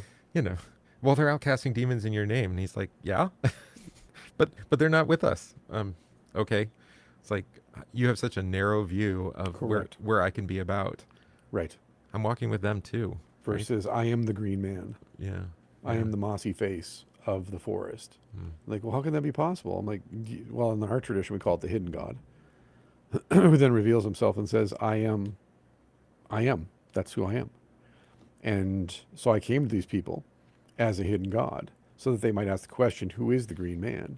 And then I sent a preacher to say, it's Christ. And they converted. I like how he mentions that that we know it's not possible to kill God, right? Right. But then wild hermits, shaman, and There it is right there. Sybil, That's why I brought that up, because he says it in the first stanza. yeah, they've been talking about this forever. We All knew truth this is could God's happen. truth. And And I then go, even a child with their Yes. chance rhyme yes. knew that Modern, this would happen. modern Western Christians will have their heads explode at that. Well, you can't say that some kind of Roman prophetic woman The Sybil- speaking oh, of yeah. Christ. Yeah. Yeah. And Because that why? foretold the death Because of God. we've created, like, modern Christianity has created a dualistic world, Hmm. and everything's binary, everything's yin yang, black white, male feminine, female, masculine feminine, platonic categories, by the way, not biblical. All are one in Christ. The Bible is so clear. All are one, and the word for one there is unity, communion, not as individual ones, but one in union, the body of Christ. Well, I know I bugged people this morning because we read the Magnificat, and I'm like, Yeah, Mary's proclaiming the word of God. right. She's a prophetess. She's exactly what Acts says later, right? You mean like the The young prophetess daughters. that sees Jesus in the temple, Anna. Oh yeah. Oh, actually, it's quoted in Acts, but it's actually Joel chapter Right. 2, right? Right. Where it's like your young women will dream dreams, and Yes. like, and the spirit's upon her, and you're Yes. like, but this is not how it's How supposed to dare you happen. violate the rules of our institution? We have Right. codes here, man. And then Elizabeth responds with her own song by the Right. Spirit, right? And you're like, oh, Right. these women are Over and singing, over and over. singing God's word. Never mind, you also have pagan kings Right. who speak prophetically, Yeah. like Nebuchadnezzar and Cyril or Cyrus, and Yeah. like, oh, And then you have a pagan woman preaching to the spies. never mind, a donkey also preaches, but And then the donkey preaches too. Why are you hitting me? don't you see the angel? Exactly. What's What are you, what's dumb? your problem? So I think this is what follows us up, especially with classicists, for lack of a better term, like Tolkien and Auden and even Lewis to a certain extent. But again, Auden's an interesting case to me because Lewis is so obviously not able. I've talked about this. He's not able, like when you read The Discarded Image, which is really his kind of magnum opus thesis on the Middle Ages. Hmm. He is not able to go where Tolkien goes with the Grail legend because Tolkien's Roman Catholic. So he reads that as this is actually true, man. This isn't a spiritual representative or metaphor. This is a metaphor. This actually happened. Yeah. And the Grail is literally.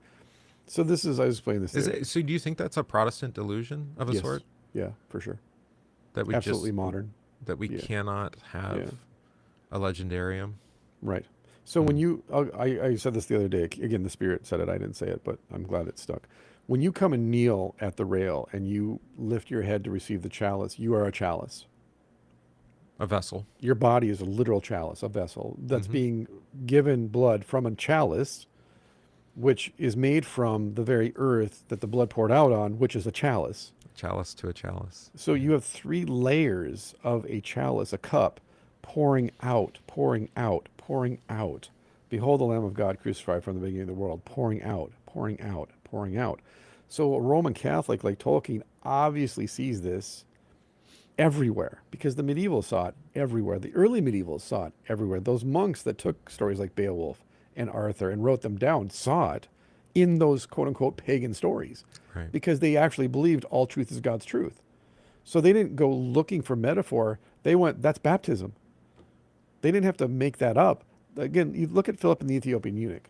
He's reading from the scroll of Isaiah, and somehow we're never told what part of the scroll he's reading. I think I found it, but I don't But remember. Philip now. goes, do you want to be baptized now? No, the eunuch tells Philip. I'm sorry, yes, right. The eunuch says, well, what's to stop you from baptizing me right here? Well, what a weird coincidence that the eunuch, the scroll of Isaiah, Philip, and a river happen to be all in the same place at the same time. Right. In the Just- desert. just like once upon a time, Right. right? Right. In a desert, yes. And you're like, if we just stop and just consider the impossibility of all those things happening simultaneously. But you know, at the end of that story, Philip teleports to the north. And then it says the Spirit took him, Took him up to. It's just like, took him. okay. And things the have- Ethiopian eunuch went home. So the way that you think, well, what you think is real. What's a fact? Yeah. What you think is a fact isn't real. Right.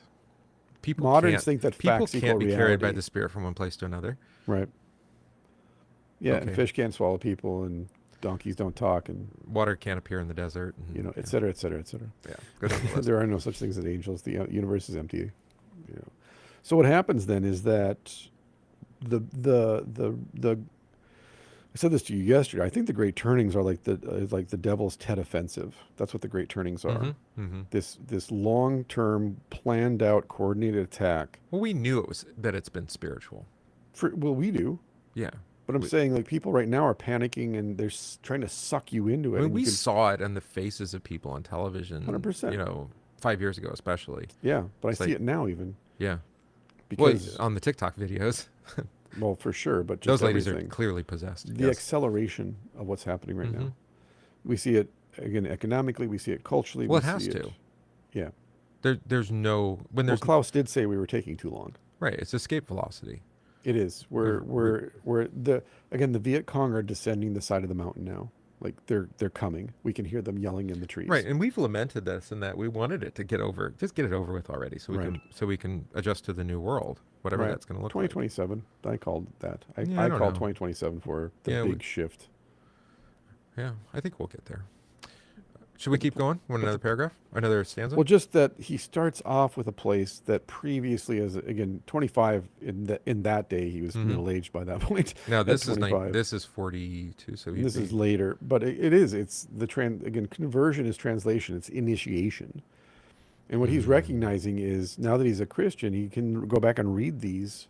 He can read the Sibylline oracles and he can study these old myths and these old legends and go, oh, Jesus was right there in my yeah. face the whole time. Again, I said this before we even read this. I'm like, I thought I knew the story. I thought I knew why he was doing what he was doing. And then this week, God's like, actually, let me just give you another piece of the onion. Yeah. It's 1955 is when this came Wow. out. Right. So now we're talking about Cold War. he was born in 1907. We're 55 living in the U.S. So he's 48, 49. I mean, that's middle-aged. And by the way, 1950s in America is like super, that's industrialization on steroids.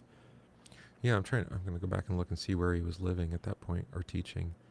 So this is considered at the end of his mature work. Okay. Then it's going to be, then he kind of speeds off. Yeah, it's poems about history, quote unquote. But that's the term he used to mean as a set of unique events made by human choice as opposed to nature. Yeah, well, that comes out in the first stanza for sure. Mm-hmm. Right. Yeah. So we even though we couldn't even imagine being able to do this, we've done it. And now what? Yeah. now it's silent. Yeah. And the blood's already dry. The sacrifice has been made. What do we do until nightfall? Well, isn't that all of our questions though? Especially is. converts. It's like, okay, I believe, now what? Yeah, and this is at the cross. Now that we've killed him, now what? Yeah, now what? What's next? So we're still waiting for resurrection. Yep, we'll get there. All right, go. The wind has dropped, and we have lost our public. The faceless many who always collect when any world is to be wrecked. Blown up, burnt down, cracked open, felled, sawn in two, hacked through, torn apart, have all melted away. There's corporatism in a nutshell. Uh-huh. Yeah, but he's referring to the ones who cried out, crucify him. Not one of those who in the shade of walls and trees lie sprawled now, calmly sleeping, harmless as sheep, can remember why he shouted or what about so loudly in the sunshine this morning. By the way, you just did it. You just did what your teacher did. I know. I knew you were going to get me on that. All, if challenged, would reply, it was a monster with one red eye, a crowd that saw him. Balor. Yep, a crowd that saw him die, not I. The hangman has gone to wash, the soldiers to eat. We are left alone with our feet. Yeah. Oof. Ooh. Nice. That's weighing on your conscience there. Yeah. Then this part is really, speaking of picking up your old traditions, the Madonna with the green woodpecker, the Madonna of the fig tree, the Madonna beside the yellow dam, turn their kind faces from us and our projects under construction. Look only in one direction. Did you cite 3 Madonnas? Uh-huh. Okay.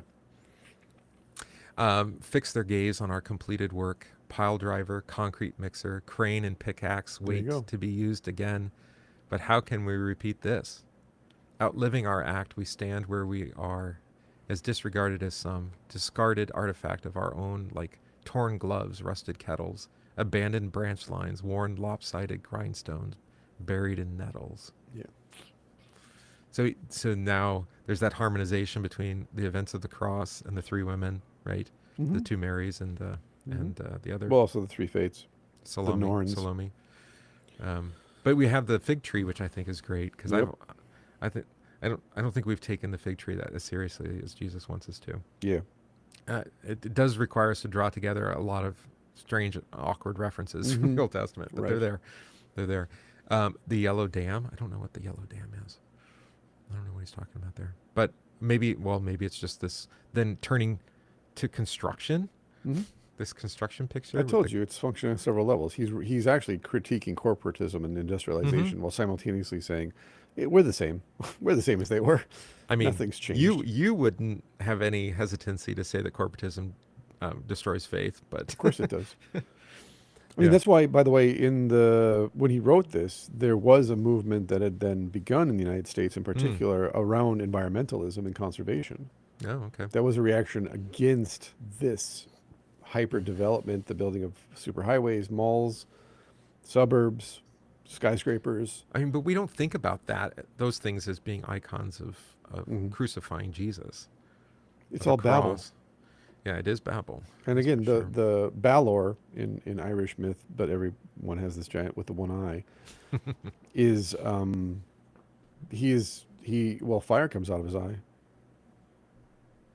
I mean, that's where Tolkien got Sauron's eye from. Sure. It's Balor. But the only people that see Balor as a hero in Irish legend are the people that live in the area of Ireland that Balor comes from. Okay. To everyone else, he's a villain. But that's what they're calling Christ Balor. Yeah, a demon. Yeah. Yeah, because he's their enemy. Like in the Irish legend, to the people that live in that place, the local, like Balor is their god. He protects them. To everybody else, he's awful because he's destroying them. Well, that's right, because he talks about the world being wrecked and torn apart. Mm-hmm.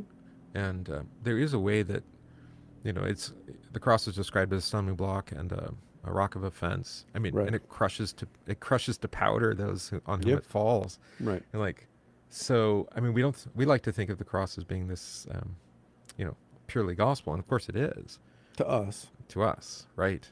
but it's actually death. Because it destroys. Yeah. We would say today worldview. Whatever you want to say. Yeah. But yeah. It because you were saying this before when you were talking about your children. It's not that I believe in, or how did you say it? It's that we are Christians. Oh yeah. Christianity isn't what we do. It's it's who we are. It's who we are. So we're not gonna teach you how to be Christians. We're simply gonna be Christians.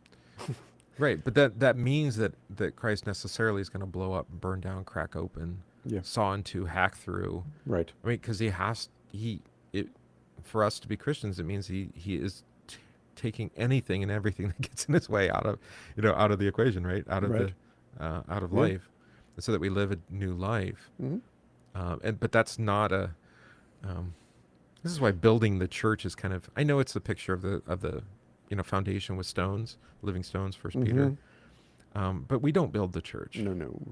Because if we did, it would be with pile driver and concrete mixer and crane. Because we'd have to adopt our culture's way of building.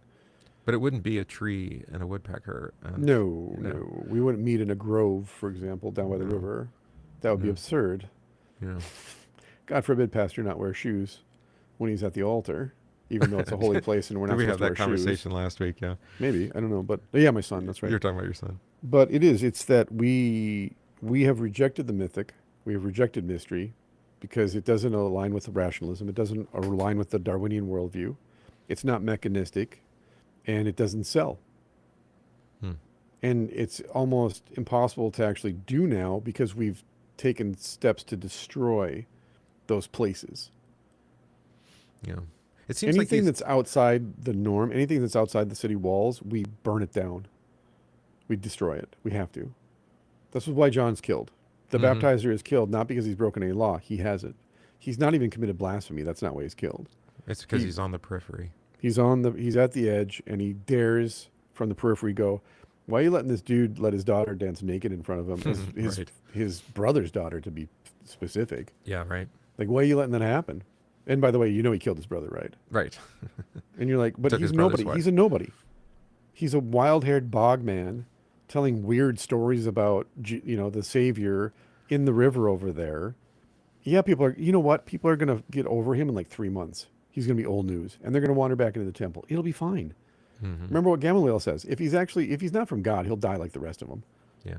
So it's not, again, Herod's not stupid. He's very shrewd, and he fears John, right? The gospel says he's afraid of John because John seems to actually have the gift of prophecy. So even if Herod is kind of a political, Jew, Right. Jewish in name only, or practicing Judaism in name only, he recognizes that John's different. And maybe even it's just the power of the mob that he fears from John. Yeah. Well, that's what it says, right? All the but- crowd's going up. Right, but rather, they're going to get over this. Like anybody with any experience in the temple or in politics is like, yeah, we've been through this a million times, dude. We've had so many hero figures. Yeah, and look at him. No one's going to follow his lifestyle. Well, they're going to go live in a cave and eat bugs. They're not going to do that. It's That's the what do you call it? The distraction of the week or Right. something. But then Herod can just be like, it's the woman you gave me. I didn't want to kill him. It's the woman you gave me. She wants me to kill him. Yeah. to cover up the crime. She's literally, in Hollywood terms, they're called the beard. They're the covering for the man. They kind of like escort them through, right, and make sure they don't say the I mean, wrong things. he does kind of throw his wife under the bus there, even though it's her idea. Yeah. Well, I mean, she does say, "Hey, go do your thing." Right. Gross.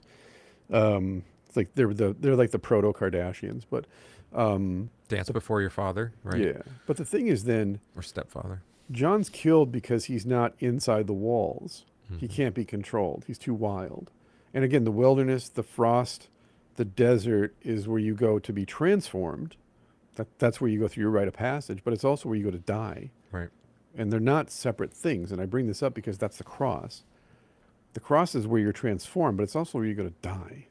Yeah. And you can't separate the two. And what we in modernity, of course, want to do more than anything, which is why the church has imported the language of therapy and the self into the church, is that's how we don't die.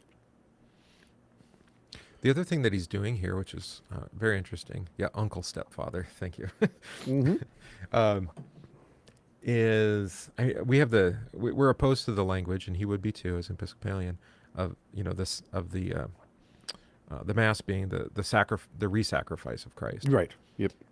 But he is saying, our actions, we're putting to death again the Son of God, right? In that way, in the Pauline kind of way, right? Yeah. By our sinful rejection of him, we're going through Good Friday all over again. But again, let's just do this since we're having fun. Mm-hmm. If we go back to my saw from the beginning of the world, Good Friday is every day. Mm-hmm. Mm-hmm. Good Friday is every day. So, I mean, this is the beauty of the hours, actually, is it walks you through Good Friday. Yeah. It walks you through the day. Right. Because, of course, when was Jesus put on trial? Through the night, right? Yeah, exactly. While everyone else was sleeping. Right. Who alone was awake? The ones that wanted to murder him. Right. Could you not watch with me 1 hour? Right. And maybe that's what it is. The church took that as a challenge. It's like, okay, right.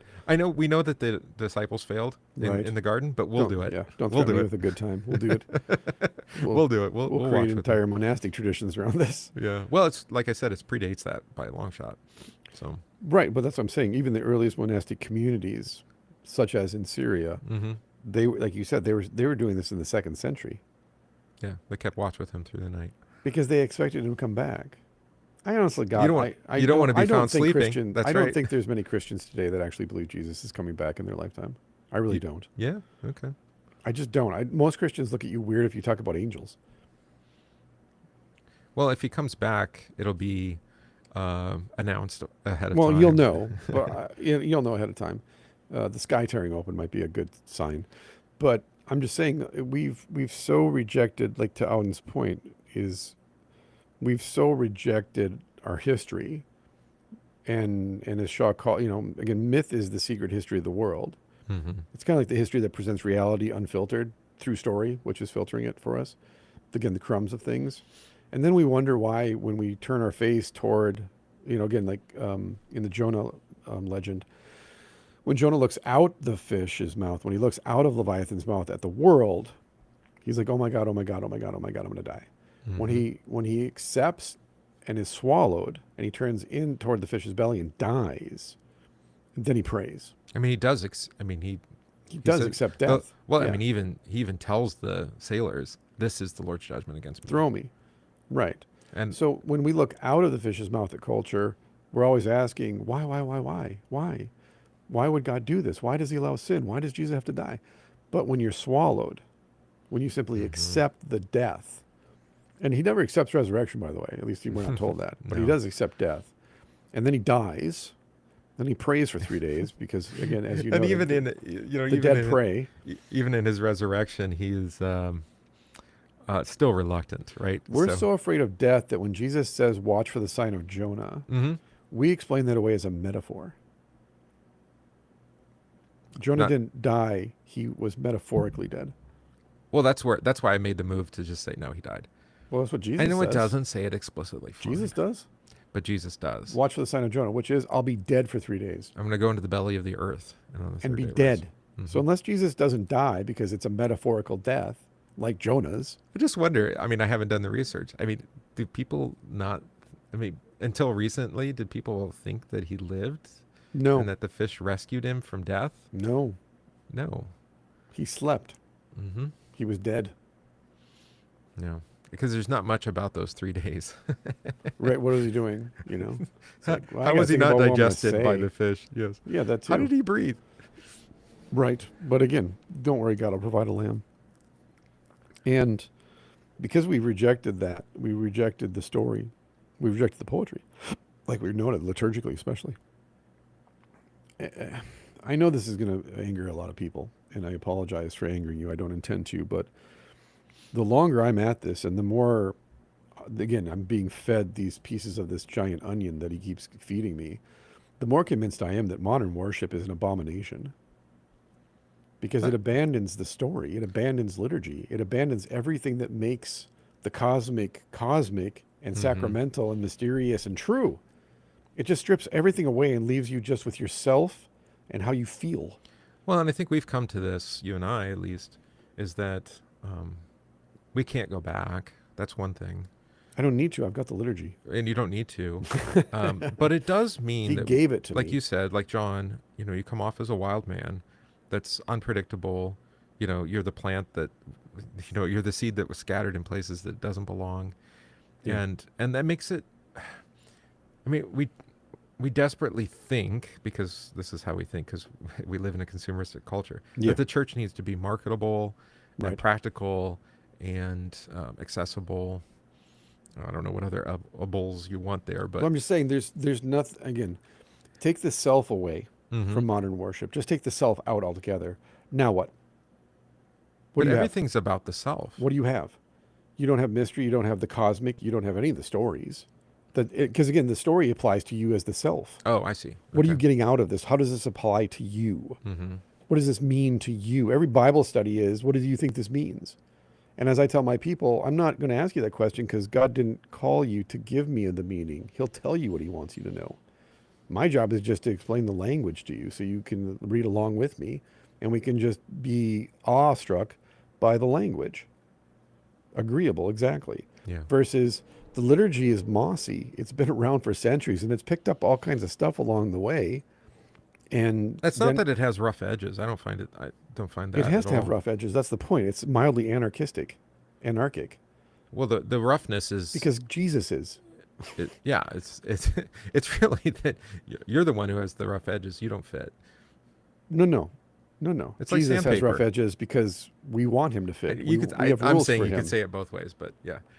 Well, that's what I was telling you with my Wednesday sermon. It's like he's like, you want all this order and it's not straightforward. That's the way I'm I'm working on this essay I told you about. Yeah. The liturgy is not straightforward, and we want it to be straightforward. That's the appeal of modern worship is it's straightforward. It's you, it's me, it's us. We're singing our faith directed there. It's straightforward. I think you know what you're going to get. It's marketable. Well, it's easy to understand. There it's is easy an to come ordinary, and pick up. so there is an ordinary story that we tell, but that's how I think of it. It's like this. Yeah, there's a story there. It's just not great. It's narrative, and it starts with death, which is the best part. But modern worship doesn't start with death. No. Do It you starts even die? with the self there's metaphorical deaths, there's symbolic spiritual deaths, Like there's therapeutic chosen ways style? it's therapeutic. Okay. It's Jungian archetypes. This is what drives me crazy about Jung, is that everything that involves death and resurrection in Jung, and by the way, he tells you you have to take evil and the devil into you and get used to living with him. The shadow by the way. self. Yeah. These are not real things. They're archetypes. Like I had to unsubscribe to one podcast guy who, because he kept talking about doing his shadow work. Right. I know it's a thing, but I do my shadow work when the sun shines on me and I go, oh, there's my shadow. I must go. I thought that's what you work out in the gym. I guess I'm not Peter Pan anymore. Yeah, anyway. But the point is then that the liturgy, the historic liturgy, is mossy in the sense that it's presenting us with the ancient good, who is God, Jesus. Mm-hmm. It collects all this stuff along the way for a long time. It's not straightforward. Mm-mm. And then what happens is that we start to become mossy by our participation in it. If you come to the historic liturgy 3, 4, 5 times, you're in it now. In fact, in the early church, that's what it was called, entering into the liturgy. Yeah. You're leaving one way of seeing the world and entering into reality, they said. Yeah. That's key, by the way. The only time that you participate in reality, according to the church, is when you're in the liturgy. So there's one aspect of this that I think is which is helpful. I've been taking to using old books of prayer, for like the prayer of the church or Yeah. different propers, Yeah. and so it has the normative King James Yeah. English, the Shakespearean language, really, Shakespearean Yeah. English. And the problem is that you don't know every word, Right. but that's the delight of it too. Right. What was the word I learned the other day? It was something like "keep us from our froward ways," and I'm like, "What are froward?" Froward. Yeah. Yeah. Well, we say to and fro, and I'm like, "Oh, you mean Yes. like going the wrong direction?" Back Yeah. and forth, to and Yeah. from. Yeah. Yeah. Yeah. So, so I've been using these, and the same thing's happening with this poem. Right. There's all sorts of words. I'm like, I don't know every word that he's saying. You don't need to. You don't need to. Now, the poem will tell you what it wants you to learn today, But and but then I come was back going, but and like then the live with liturgy, it. like the liturgy, it does something else. Then Yeah. it's awkward, it's uncomfortable, it's challenging. The way I describe it, and the way it was described to me, is it's intensely formal and mildly anarchic. Right. Because there's going to be babies crying and little kids crawling under the pews, and one of the candles might go out because the wind, there's a draft. Sure. Maybe the pastor tips the chalice when he's picking it up, and a little wine spills out. These things happen. But even within the I'm talking about the language in specific. But even the language of the liturgy Yeah. is mildly anarchic because it is just back and forth, back and forth, back and forth. And you're being tossed up and down and caught and thrown around by it because it's an initiation rite. And you're not participating in reality fully. So let's get you let's get you with the program. And this is what it's all leading to. Then the heart of the liturgy, which is the heart of the church, which is the heart of every Christian, according to our friend Saze, according to our friend Ehlert, or according to our friends in the early church, which they stole it from, is at the heart of it is the grail, the chalice. The only reason the liturgy exists is because of the blood of Christ, the chalice. The only reason the church exists, the only reason you exist, is the grail. It's the chalice. Yeah, and I don't think Luther would disagree. Small Catechism. Right. These words, given Right. and shed for you For for the forgiveness of sins, are the thing. We have to say that how many times? 3-4 Yeah. times? Yeah, 4 Are times. the thing. That is the thing. Yeah. Yeah, that is the thing. And so I think I know, I'm sorry, forgive me, if you don't have this, if you don't see this, if you don't live in this, you are worshiping Jesus. But as you've said before, it's so spiritually impoverished that you're barely being fed anything. You're literally eating crumbs. Yeah. It's like, I like the picture before. It's like just the skeletal, It's not even that. It's like the dust from the skeleton. Yeah. It's like, why wouldn't you want the whole Christ for you, for the forgiveness of sins, new life, and eternal salvation? Why wouldn't you want all of it? This again, I was laughing yesterday at the comment you made last week about conventicles. Like, that's just so so obtuse. I know. It's a historic reference, but yes. Yeah. Okay. Yeah. So he's not being he is being metaphorical here, actually. Yeah. In modern literature, metaphor is the bridge between the visible and the invisible, the heavenly and the earthly, the hidden and revealed. Right. That's how they would understand metaphor, as being like a bridge. I'm going to take these big cosmic truths and I'm going to distill them in these earthly things. But I'm getting the impression from Auden that there's not such a sharp divide between the heavenly and the earthly. There's none. He's not. Again, there's it's a all. covering. It's all We're covering. going between Good Friday, modernity, eternity. I mean, Right. and It's all. I'm the same yesterday, today, and forever. Again, time he's is a letting flat it circle all. for God. He's It's letting it all kind of simultaneous. work together. Because he sees everything in relation to the cross, obviously, in this poem. And therefore, if he died for the sins of the whole cosmos, that means he died for everybody. Then everything's happening simultaneously. All right. So to that point, the next stanza. Yeah. This mutilated flesh, our victim, explains too nakedly, too well, the spell of the asparagus garden. The aim of our chalk pit game. God, that's Stamps, birds' eggs are not the same. Behind the wonder of topaz and sunken lanes, behind the rapture on the spiral stair, we shall always now be aware of the deed into which they lead, under the mock chase and mock capture, the racing and tussling and splashing, the panting and the laughter. Be listening for the cry and stillness to follow after. Wherever the sun shines, brooks run, books are written, there will also be this death. So even in the child's games, Yeah. you have death and resurrection. You have the cross. Yes. Isn't that Exactly. amazing? I don't know about the spell of the asparagus garden. I don't know what that is. I think one of my favorite examples of this is that most modern sports are based on ancient sporting traditions. Mm-hmm. Right. And the ancient sporting traditions were, what are we going to do when we're not fighting? Well, we're going to prepare to fight. We're going to prepare for war by doing things that prepare us for war. Oh, right. Even War their games. board Yeah, they games call them war were games. so even their board games were war games like Mm-hmm. chess and other and even more Risk. ancient games. But that meant then if you played this game, we're going to play it with this leather ball. But if we had a good war season, we might play it with the skulls of our enemies. Can you imagine if they had taken away like first-person shooters Hmm. and said we're going to ban these? What that would have done to military recruitment? Right? In the 90s especially. Yeah, yeah. Well, my point is this. Pre-moderns, like if you lost, you could be killed or at least maimed badly, broken badly, especially if you're competing against like other tribes. There was If you real had like a risk. confederation of Yeah, tribes, maybe you're yeah. competing against other tribes. It's a rite of passage for boys to become men. You're going to get beat hard. There's going to be broken bones. What are the rules? Win.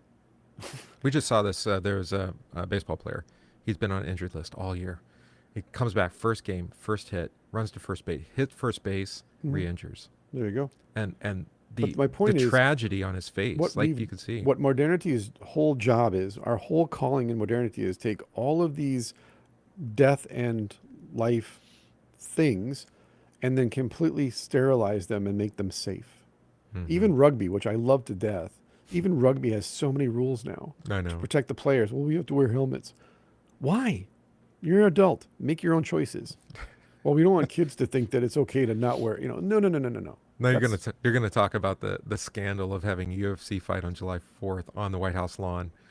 nothing better, baby. America. Other than the fact Well, that it's in a cage and there's We're rules. you wanna demonstrate being a Republican empire? Right. That's a good You've one. got to That's have a flex. gladiator game. That's a flex. Yeah. But again, UFC, MMA developed out of Vale Tudo. Vale Tudo used to be no weight classes, no time limit, Mm-hmm. in a ring, no rules really, other than no biting and no eye gouging. You just like put your chip in and You just go in. And so Yeah. you might be 135 pounds and the guy you're fighting is 240. Mhm. Well, we just go till one of you taps or gets choked unconscious or knocked out. We constantly iterate so that we save ourselves and protect ourselves from the reality of the cross, which is death and resurrection. Mhm. And so we're like, well, we want to, again, Kierkegaard has a wonderful parable about this. We can read sometime about a lake and a diamond. But what we do is we say, okay, how close can we get? We did read that on this show. Yeah, we did. Yep. Yeah, Yep. okay. How close can we get to death without actually being touched by it?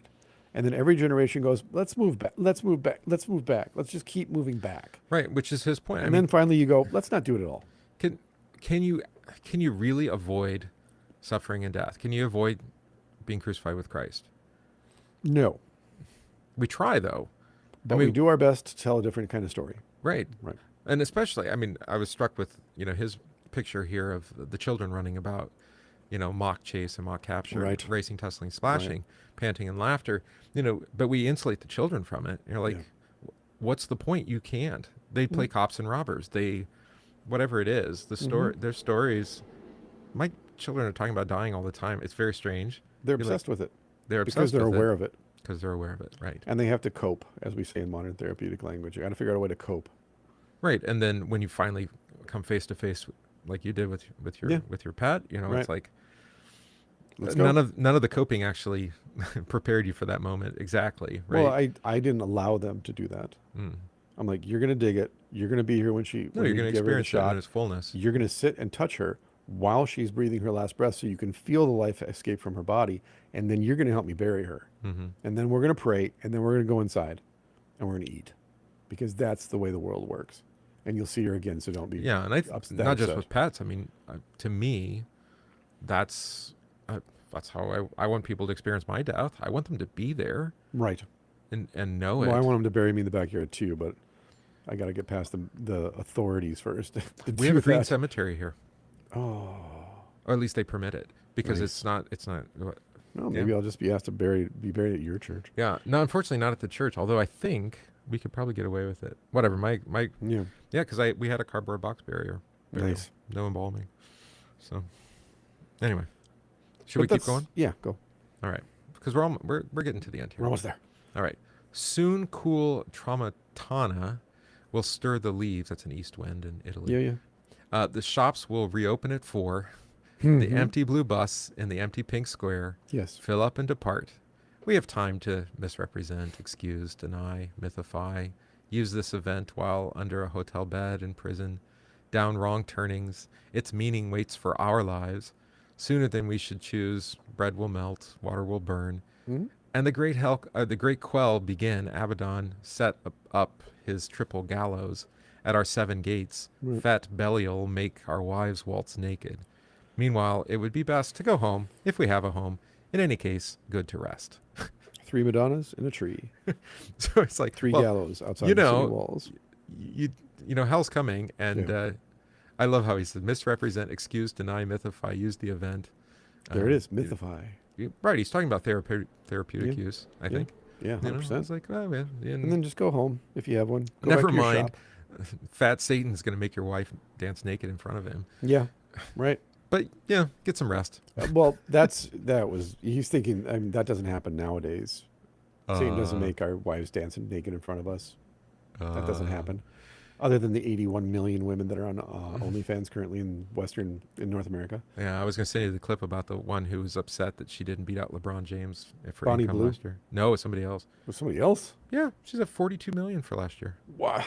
Yeah, first year, because barely legal kind of thing. Yeah, of course. Like, your body is a product. but the question is, $42 million from whom and from where? Like, well, if there's 82 million accounts, and let's just say the top 1% make that kind of money. Well, how much is a subscription? Is $6.99. I think it's a scam. I think it's like you're saying. It's like the Grateful Dead. Somebody's bankrolling this. Oh no, absolutely. Yeah. No, this is a complete government-run psyop. Absolutely. What government? Doubt. China? It doesn't matter. Somebody's printing money. Ours to do for it. sure. Yeah. No. All right. 2 more stanzas. If they can make a person's cell phone blow up in their pocket from halfway across the world, they know exactly what's going on. The pagers.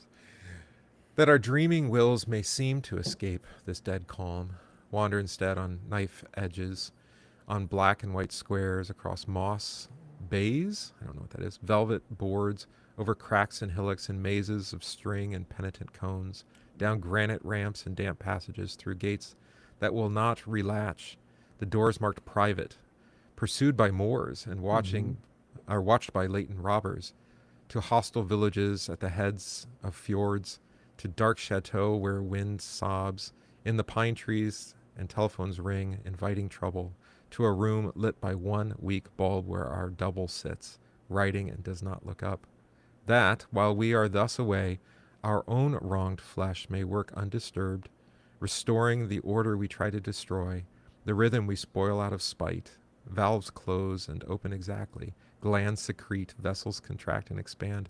At the right moment, essential fluids flow to renew exhausted cells, not knowing quite what has happened, but awed by death like all the creatures, now watching this spot, like the hawk looking down without blinking, the smug hens passing close by in their pecking order, the bug whose view is balked by grass, or the deer who shyly from afar peer through chinks in the forest. He just covered all of human history Mm-hmm. from the cross forward. I think he actually got into the techno surveillance state there at the end even. Yeah, there is that with the Kinda felt that way, 1 week didn't it? bulb and the double. Yeah, the hens and everything, Uh-huh. the watching, yeah. The watching eye. But, that everything... who is it that said that, like, that the whole world went on while Jesus died? There's something like that, right? Yeah.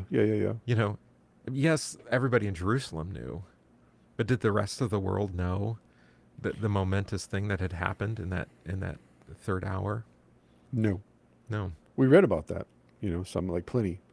Like, Mhm. yeah, this Jesus guy, he's a Nazarene. Apparently there's a cult built up around him, but they're really nice people. Yeah. And that the idea that we could walk away from it, that's like a dream. Yeah. But Well, like to live apart from Christ is like a dream. To walk away from the cross is to walk away from the gates of Eden. Mm-hmm. It's the gates of paradise that we're walking away from. Notice he had the Masonic image with the black and white squares. Yep. That's a thing. Yep. See, he knew. They knew. He did. Yeah. He did. Yeah. Probably because back in the 20s and 30s and 40s, they weren't that secretive about it. No, I have books about it on the shelf. Yeah, there you Uh, go. Yeah. but like the world goes on. Yeah. But is it?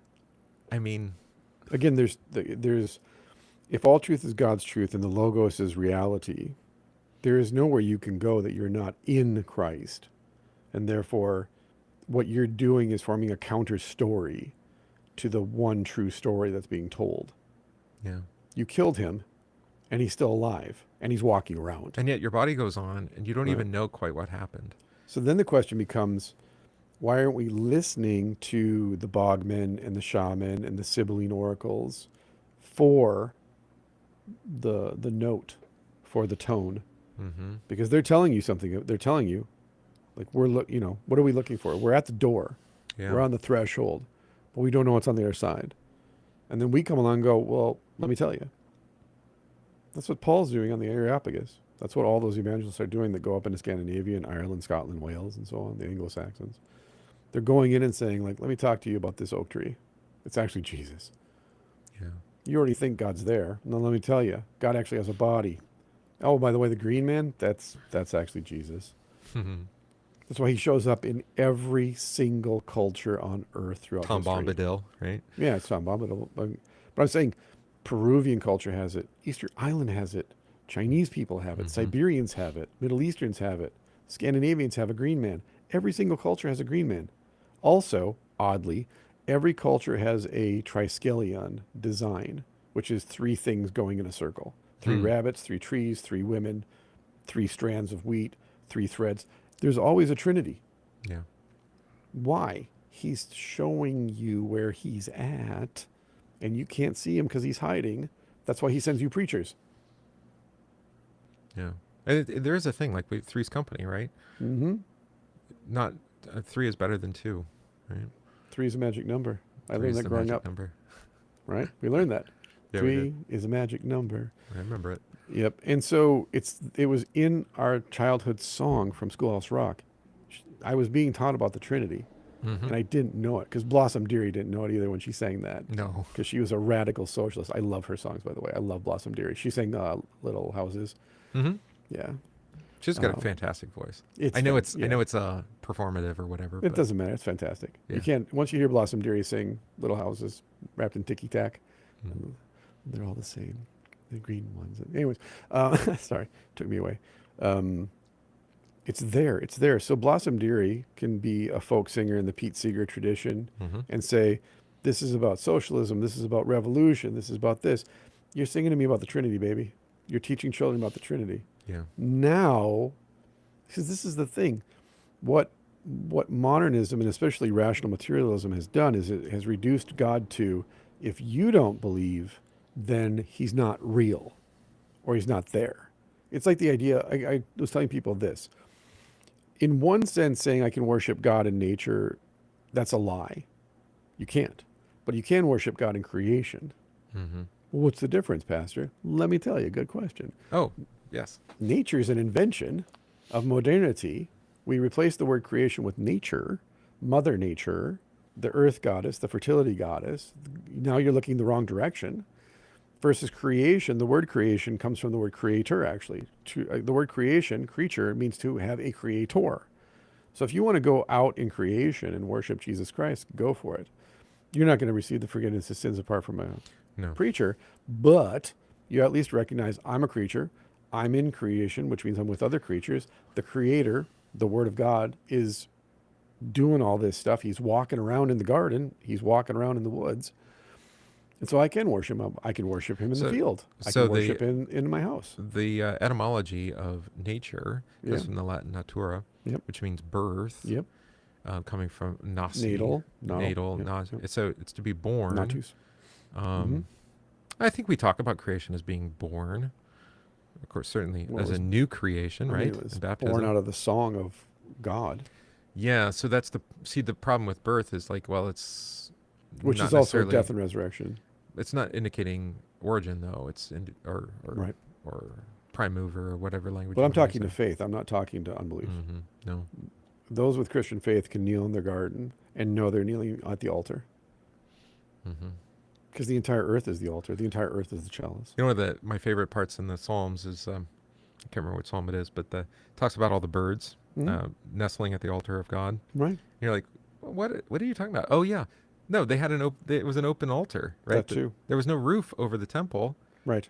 and they had alcoves all around, and the Correct. birds just nested around, Correct. even though it was stone and They still had a wood, smoke hole. Yeah, they had an opening. and the birds there. Like I just wrote about this the other day. The old folk tales are never, don't be careful who you let in your tent because they might cover the smoke hole. Well, why does that matter? Because that's how God gets in. Hmm. The Holy Spirit descends through the smoke hole, through the smoke that rises up, right? Yeah, Let my incense, or rise prayer before right you, as incense. Yeah. incense. 141. And so don't block the smoke hole because then the incense can't rise up, but also God can't come in. Mm-hmm. And of course, practically speaking, you're going to choke to death on smoke. Yeah, that's But where I again, went. I'm but very in practical. but again, don't be so materialistic. That's the earthly side. The heavenly side is I'm going to descend into your home. I'm going to descend into your But this tent. is also why you keep the door closed to the toilet, That too. so that your money doesn't get flushed down the toilet. Sure. That's feng shui. That's a different thing. Well, in the old days when you actually had a hole Yeah, I know that you could throw things into. Yeah. But the point is, and you bring this is the point of contention constantly, is we only want to see things with one eye, the eye of the rational materialist. There can only be one meaning. It's the physical meaning. Then you've missed the heavenly meaning altogether. There's no heaven, there's no spirit in anything that you're doing then because you're only seeing things materialistically. But the meaning of everything that is physical and earthly comes from heaven, comes by the Spirit. Yeah. So once you shut the Holy Spirit out, guess what happens? What Auden says. We reduce everything to just dig it up, pave it over, build on top of it, kill it, sell it, sell it, sell it, move on with life. Yeah. Or the way he described the body, right? With valves opening and closing. Exactly. Yeah, Glands it's secreting. disgusting. And at the same time, it's like not knowing quite what has happened. Right. Yeah. You've just explained what happened physically, but you can't tell me the meaning of it. But the cells and the vessels and they have no idea. They can't comprehend what the death of Christ. Well, of No. course not. Right? Again, That's I don't drink H2O. I drink water. I don't baptize in H2O. I baptize in water. There's a But do big you difference eat between those two. hydrogenated I do not. anything? What I choose is my choice. But this is the thing that's always missing. And Auden is actually, I think, in the poem, driving right at the heart of it, of modernity, of saying, remember the old stories? Remember the old myths and legends? Remember? They were great, weren't they? They were great. They all full of meaning? Yeah, they were all full of meaning. Jesus was there too. Wow, Jesus was there too. Oh, and by the way, they did the exact same thing that the people that crucified him did. And we're doing that too. The only difference is they had better stories than we do. Yeah, I mean, he doesn't seem to have a very high esteem of the mechanical age with the No. or I mean, the children actually have a better idea of the cross of Christ because at least they play games that mimic it. Right. You know. Well, they're not, again, they have not yet been afflicted with rational explanations. They're still free in that sense. And how then, every child that comes to the Lord's table has no problem. No. No problem. Most adults, huge problem. The next one is pretty cool. I mean, just the first line. What are you looking for? There's a church bell in the background. Is that what you're looking Somebody's singing, yeah. If the hill this is for Vespers. If the hill overlooking our city has always been known as Adam's grave, only at dusk can you see the recumbent giant, his head turned to the west, his right arm resting forever on Eve's haunch. Can you learn from the way he looks up at the scandalous pair what a citizen really thinks of his citizenship? I mean, it's wow. I've not thought about the hill. I mean, has he been to Jerusalem? Has he seen? You know, but it's like a sleeping giant with its arm on his haunch. Yeah. And yeah, there's all sorts of lines in that one. It's more it's still poetic, but it's more prose. The what do you say? Both simultaneously recognize his antitype, that I am an Arcadian, that he is a utopian. It's like, what are we talking about here? Anyway, let's go look at these. Well, that's the thing. This actually brings us full circle, is that because we don't read poetry, we don't learn poetry, we're not taught poetry. When we read poetry, we read it with one side of our brain, so to speak, which is the rational side that wants to compartmentalize everything, define and categorize everything, cut everything and break it down into its constituent parts and then go like, oh, that's what it is. You can't do that But with a poem. You but can't like do the that with a poem. liturgy, delight in it, right? Well, you can't do that with the liturgy either. No. It's As like, well, soon what as does this you part do? as soon as you perform an autopsy on the liturgy, you've killed it effectively, because it was alive actually before you did the autopsy. Yeah. And to your point, then, Lord have mercy, Christ have mercy, Lord have mercy, isn't a prayer; it's a confession. We just received forgiveness. That's why you're not asking for it. It's actually a statement of fact. It's a statement of this happened. But we think of it as asking for something, and maybe it is. Maybe Yeah. it is. That's the point. Just sit with it. Just sit with it. And you don't have to ask why we did it 3 times. Emphasis, or just go Trinity, whatever. Because that's what we do. There's This is what we layers. do. We say Like I things 3 said, times. the Holy Spirit peddles onions. He's an onion merchant. He hands you an onion and goes, "Here, carry this Couldn't around." we just say amen? Why did we say amen, amen, amen? Right. Why did we sing that at the end? Oh. Right. You got something better to do right now? Yeah, right. Are there better words that sit in your jaw that we don't know about? No. Well, we don't. Again, we don't think words have meaning. We don't think they're alive. We don't think the gospel has any power. I hear this constantly from other pastors. Actually, you don't actually believe that the gospel has the power to do that. Like, Really? have you? Oh no, I've heard that dozens of times from pastors because they want me to preach more law. Why don't you preach more third use of the law? I'm like, because the gospel is what changes hearts. You don't actually believe that the gospel has the power to do that. I'm like, how are you a pastor? Power unto God unto salvation for those How who are you- believe, the do Jew you- first and also How do the you? Greek. How do you not? Well, how do you call yourself How do you- subscriber to the Augsburg Confession either? Well, there's that too. Yeah. Never mind. But it's like, how are you simultaneously illiterate, ignorant, and willfully so in the face of a confession of Jesus Christ? Because I'm not talking about preaching the gospel. I'm saying when you preach the gospel of Jesus Christ for the forgiveness of sins, it changes people's hearts. Yeah. You've literally just said to me, I'm not a Christian, but I'm a Christian pastor. That's insane. But I've heard it dozens of times. Well, I've had it this way: is that there's times and places where the gospel doesn't apply. That too, yeah. like, Which would like mean what? that there are times and places where Jesus isn't present. Correct. Jesus didn't need to die for this. Go ahead and tell that to your laity. Just say that to your laity. Go in a Bible class It and has say, gotten me in trouble when I've said it, but yes, it's like because it's scandalous, right? You're like, oh, always. yeah, no, always, Right. yeah. No, say the opposite. There's just times and places when he's just not Oh, there. I see what you're saying. Yeah. Yeah, go ahead and say that to your widows Right. or the child that is. You don't need got- Jesus. You just need something. Yeah, well, you need the law, obviously. I mean, you're dying from leukemia, but let's talk about the third use of the law. What's the law? How's the law manifest? Chemo, right? What? No, I'm talking about the doable kind of the law, not the second use that we can't do. I'm talking about the doable one. Oh, right. Okay. The vitamins. You got to take your supplements. The curb. The curb. The curb stomp. An apple a day keeps the doctor away. Yeah. The law always You'll kills. like this one. I'm sorry. I'm going to read this bit because you'll love it. Yeah. Can poets (parentheses can men in television) be saved? It is not easy to believe in unknowable justice or to pray the name of a love whose name one's forgotten. Libera me, libera si, dear C. And all the poor SOBs who never do anything properly, spare us in the youngest day when we are all shaken See, away. now you got to read all of Auden. He's fantastic. You know what? I know what happened. Because there's another poet who is completely unapproachable for me, and who I have the complete works of, Who's that? who also probably pretentiously goes by, T.S. letter. Eliot? Yes. Yeah. There you go. There we go. I love The Wasteland, but Right. yeah, but it's not vivid. This is like very vivid. Yeah. Like whether I know exactly what he means doesn't matter. And plus he'll say SOB, which is like, oh, okay. It's not pretentious in the same way. It's a lot of vocabulary, but Right. it's just, he knows big words. He uses words. He uses the right word. He finds the right word. That's the poet's job. Mhm. Find the right word to describe something that's inexpressible. Or the best word, or whatever the word for the moment, however you want to say that. Yeah, the word that comes, again, is it coming to you or are you trying to generate it? Because it'd be like, well, you could say it this differently, but you could say it this way.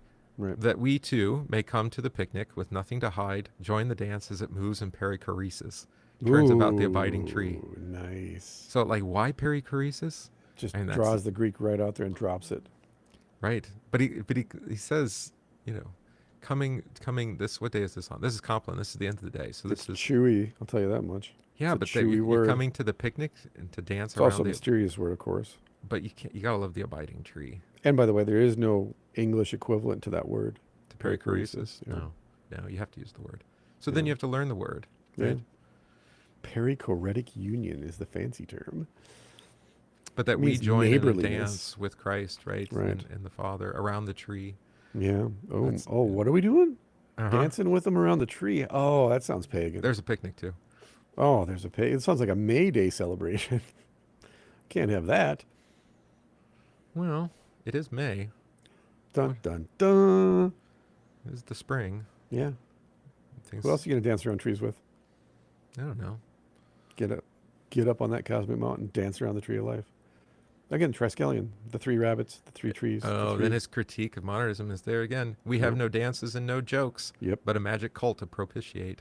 Actually, McGilchrist said that in the interview I listened to yesterday. No jokes. The reason that the quote unquote left can't do humor is because they only think with the rational part of the brain that's either or. They categorize everything.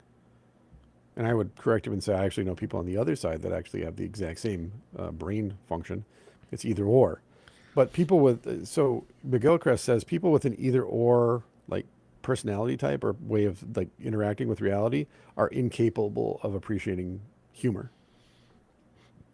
They're not funny people because humor is anarchic, but it's very formal. Like the telling of the joke is very formalized, but it's anarchic in the Right. sense of like the punchline's going to catch you.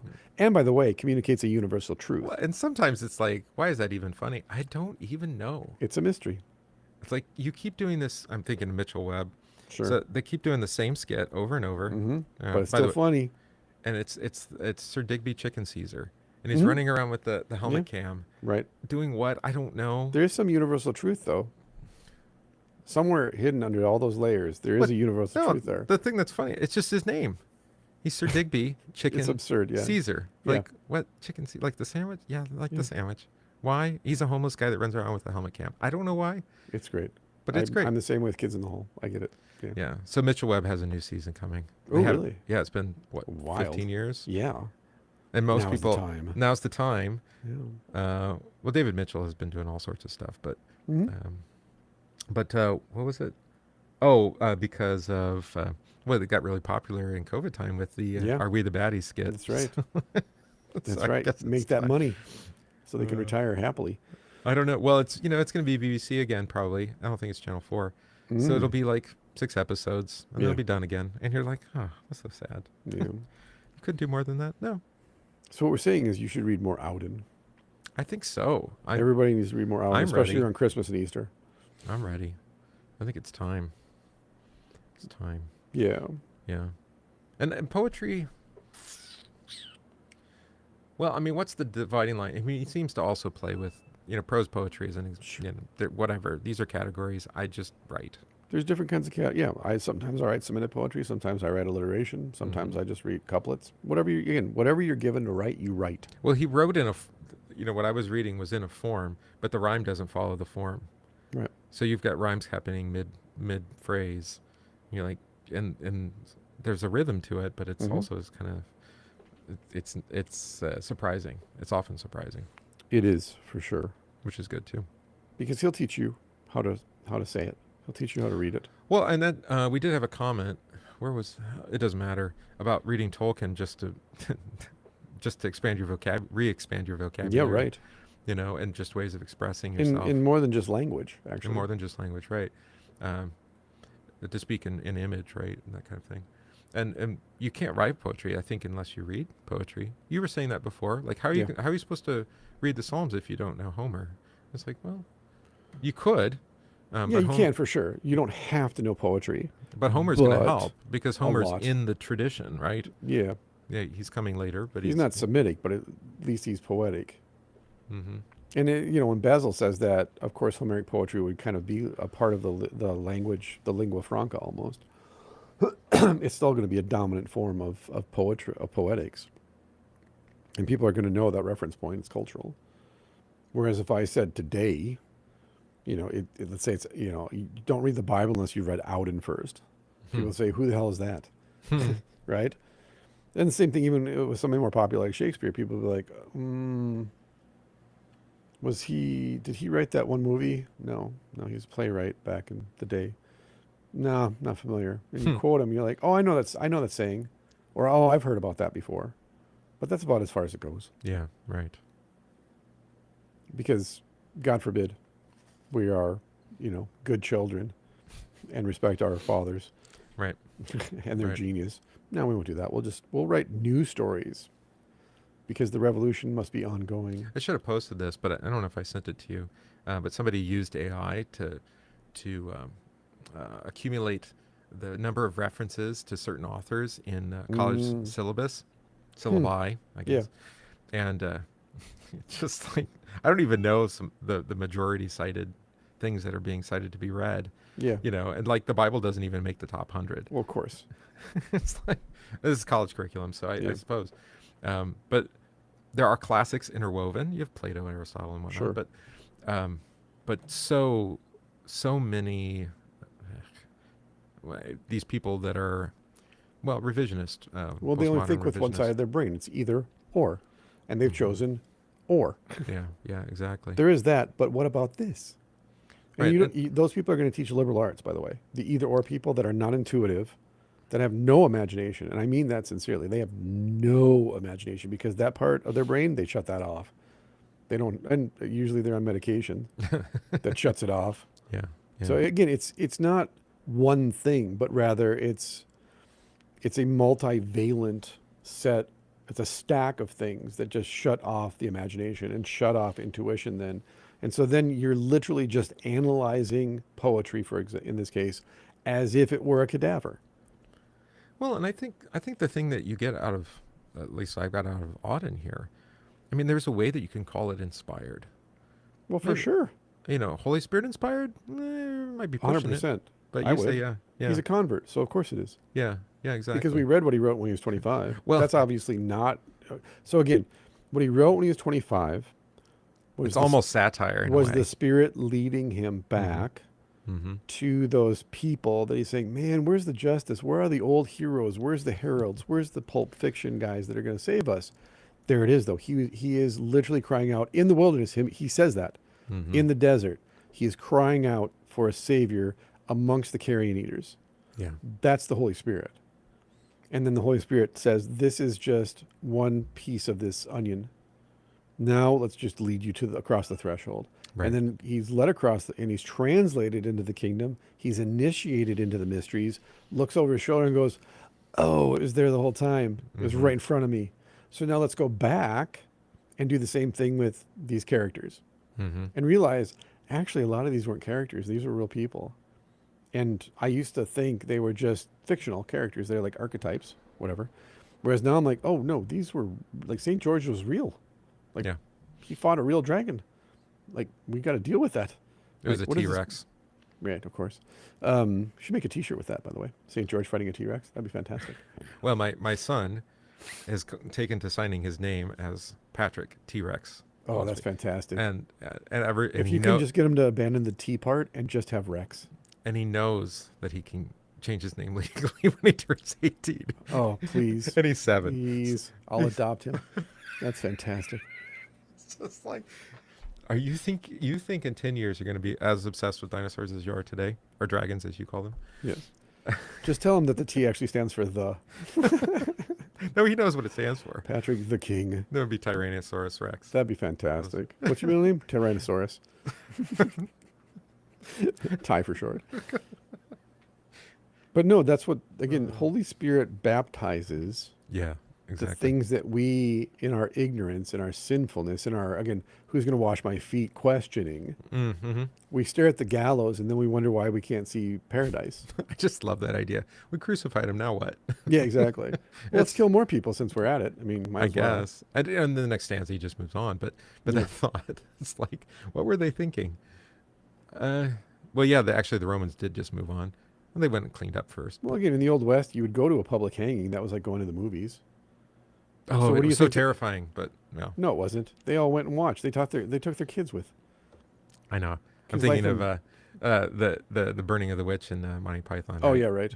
It's But then just- you go back another couple thousand years. You think they weren't even more savage?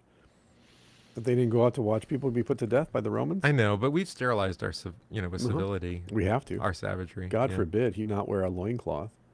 I know. I just think it's funny that we call ourselves civil. It's like, by We are what the- definition?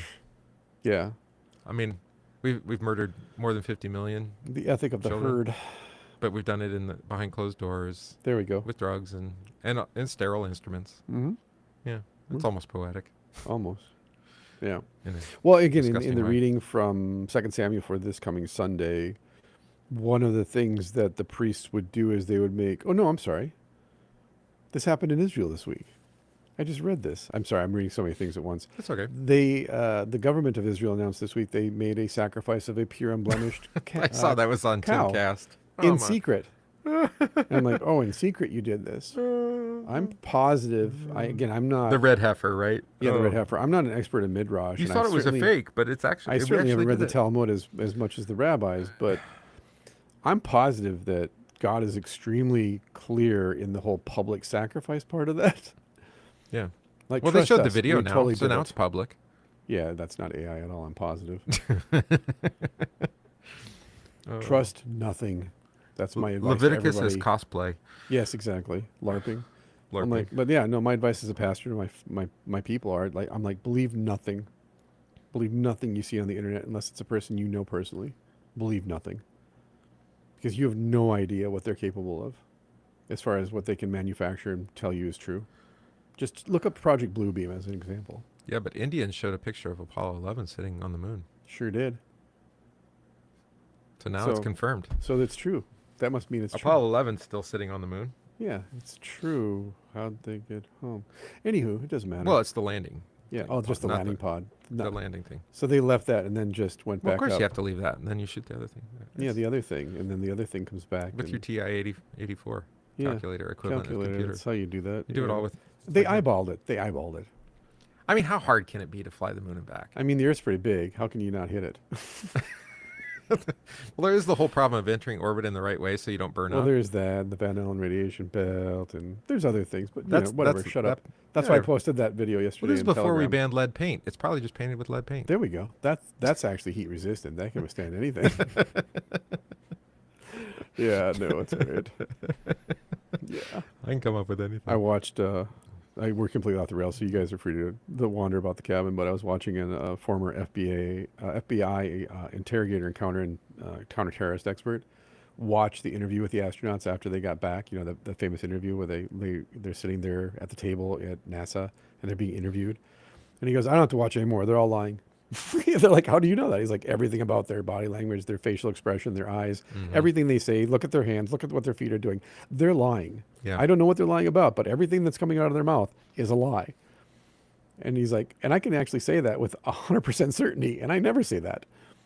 I'm like, "Yeah, no, we knew that already, but thanks for confirming that one. I really, I like, We gotta have our myths, baby. yeah. And so the performative aspect of this is like, it's really important. Very, very important that we have performative theatrical mystery. It's a mystery play, is what it is. That's what Right. it is. It's a mystery So, play. so Putin is in Alaska, Yeah, maybe. right? He landed, Should and he brought Lavrov, of course. There we go. Rock and Lavrov roll. gets off the plane wearing a USSR shirt. Isn't that awesome? He is absolutely the best. It's like If you didn't think it was theater, watch everybody that. thinks Putin wants to restore the Soviet Union, and it's like So he and gets then- off wearing and then, that. and then his guy Yes. gets off wearing the shirt. in Russia, In- which is even better. Alaska/Russia, yes. Yeah. Depending on the euro. Oh, I'm or sorry. what- I made a Freudian slip. I apologize. well, they still they still consider it theirs. So de jure and what's the other word? By law and by right, oh yeah. or in fact. It's basically by law or in fact. Okay. In fact, it's Alaska. It's U.S. But by law, it might still be Russia. That's right. Exactly. That's what Let's they agree think. to disagree. How about that? Yeah. Well, because this is going to come up with Ukraine. They're going to have to agree to Of course. disagree. Yeah. So Russia will occupy the territory. Ukraine will still call it Ukraine. Yeah. Then it'll be like Hundreds DMZ of or thousands something. of people died for no reason whatsoever because everything will go back to It's exactly so the way it absurd. was. It's so absurd. But it wasn't. Again, we got as long as we get the minerals that we wanted. And the biomedical facilities have been I was destroyed. going to say, according to Lindsey Graham's words, we must have gotten what we needed because he's all for peace now. But not in Israel. No, that's a different conversation. Yeah. We should probably avoid. That's a third rail right now. Yeah. Well, I wrote about it, and yeah, Instagram and Facebook were not happy with that statement Can you about support an ally that also murders children? basic etymology and I don't know. history. Can you? No, of course not. No, I I don't don't think support my own country for doing it. so. Yeah, yeah. You didn't support our president drone bombing our own citizens. No, sorry. No, Kind of Can't. against it. No, no Not good. Cool. Not cool with the whole murder thing. No, not good with that. Yeah. If you want to talk about the law, I got one. Don't shed blood. That's what it says. Yeah. Do not shed another's blood. And so go read Auden Do and get into poetry. And like Gillespie was talking about, don't be afraid to memorize. Memorize a sentence today. One verse of poetry. Just I actually memorize do this with my congregation. We have a verse each week. And I Okay. know it's kind of an old Baptist thing, but I like it. Because My thing is just sit with it.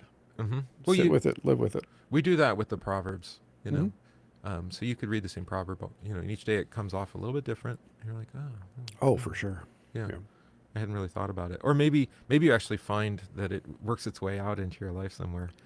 You're like, Well, I'm doing "Oh, the same thing. I'm using the Psalms to help me with Irish and translating them from Irish into English and then just writing them down. And I'm only on Psalm 2, and I've been doing this for like 3 or that's 4 like what you months. sent me, yeah. And literally, it's just I take a verse or two at a time, and then I'm like, oh, no, I'm thinking about this. It's telling me something that I didn't ever think about before. But they are that rich. Oh yeah, no, it's an endless mine of gold. And so don't be afraid to live with it. But again, recognize if you're not well versed in poetry, if you didn't get to learn it in high school or college, it's going to take some time. It's going to be like using a We muscle all that read. you haven't I mean, I think we all exercised. had to read some. I don't want to call it terrible poetry, but just maybe not the best. I don't know, because I don't want to be too judgmental. I mean, Yeah. it might resonate for someone, but I think, well, if it's not either Christ haunted or thoroughgoing with Christ, yeah, obviously it's not going to be as vivid for us who are believers Right. as some other things. I mean, like I said, the wasteland, because it's not all that encouraging Right. or optimistic. I mean, Yeah. I can appreciate it, but I don't necessarily. It's not Well, the kind of thing I would want But to Auden memorize. is also satirical Yes, and a little exactly. snarky, so maybe he appeals to our generation too. Well, and he's 20th century. I mean, I think this is very important. That too. The- Middle 20th. When you get to middle 20th century, anything in the last 50 to 75 years is going to be, it's going to resonate more with us because we're still in that world. Well, the references are there. But you have to, like anything pre-World War II, especially World War One, it's Sure. a different world. Yeah. It's, it, we Well, don't go even- read William Blake, for example. Read Blake, There you go. then read Auden or somebody, and then read somebody more modern, contemporary, I should say, and look at the difference in poetry. Like read post-Vietnam era poetry, then, like you said, World War II, World War One, kind of post-industrialization. But read Blake, who's kind of right there at industrialization. So the way he writes. We in Indiana, I don't know if every state has this. We had a poet laureate growing up who was, I think he was officially on staff at Indiana University or something, or they just gave him a job, because he's the poet laureate, so that was my first exposure to kind of contemporary poetry, Right. and it was quality, although. Like when we were reading Auden here, there were things that just jumped out immediately. Like, Sure. oh, we know what he's talking, or like we have an Yeah. idea, or at least Yep. it could apply to this, right? Sure. And I just haven't seen that, so maybe I just don't know the right poetry. That's what I was going to say, though, is you have to go. It's like anything. Like you have to go to several doctors before you find the doctor that is right for you. Oh, that there can- you go. You Yeah. know, Yeah. same thing if you're going to go for counseling or therapy. Like you have to find the right counselor that can speak with you, not just to you or listen. Same thing with churches, unfortunately. Yeah. There's certain pastors, certain congregations you're going to walk into and be like, no. Not And for then- me. Not for me. But ultimately, That's do the not a same thing. judgment against them No, necessarily. it's because you have to keep going up until you get to the top of the mountain and realize the Holy Spirit's leading you somewhere. Right. You don't know where he's leading you, so don't try to figure it out. Just, again, let it be. Just let the Spirit do what he does. Let it be. Sit with the poem, sit with the poet, sit with the story, the author, and either he'll move you from that immediately or he'll move you from that eventually. There's everyone's favorite poets, McCartney and Lennon. They're but It's a certain kind. but it is recognizing that Just like with theologians, like there's some theologians you read and you're like, this is good, this is bad, this is great, this one Like I we can't talked live about with without. Nagel last week. Yeah. Yeah, there's some that you filter, you put heavy filters on when you Some read. people really cannot stand him. Yeah, and there's others you just go, I don't need a filter for this. I can just let him speak Yeah. to me. Right. And yeah, like that's just the way. There's even books of the Bible we do this with. So it's not. It's not necessarily, again, when you start to grind it down to the choice of the self, it's very easy to get frustrated and give up because you're like, I am not finding, versus it's not your choice and it's not about you. It's what the Holy Spirit is leading you to. Yeah. I had this realization when it comes to books of the Bible in particular. Is like I could not have appreciated Ecclesiastes in the way that I do today. Right. Until now. And, so it's time and season, which Ecclesiastes talks about. Right. But it even has that with books. Mm-hmm. I don't. Well, that's enough, I think, on that. Yeah. Yeah. Otherwise, we're going to be here till tomorrow. There we go. So we talked a lot about a lot of different things, but they all circled the same tree, to be fair. Yeah. And so we'll come back next week, God willing, and get back at it with something else that Gillespie picks out for us to read. Now I'm on the hook. Okay. Yeah, I'm just saying, if you all didn't like this episode or the readings, talk to the producer. I enjoyed it. There we go. That's all that matters in the end, is that It is. we're happy. We're not happy till you're not happy. Look at us. We're a meme. Yeah, we're not happy till you're happy. Till you're not happy. That's fair. Yeah. No, that makes more sense. So, that being said, thank you to 1517, and thank you to everyone who participates in the live stream, everyone who listens. Go check out all the wonderful material that is there on the 1517 website. Otherwise, we will find you again next week for a brand new episode. God bless you. Peace. All right. We'll stop it. And stop. Something like 6,800 pieces.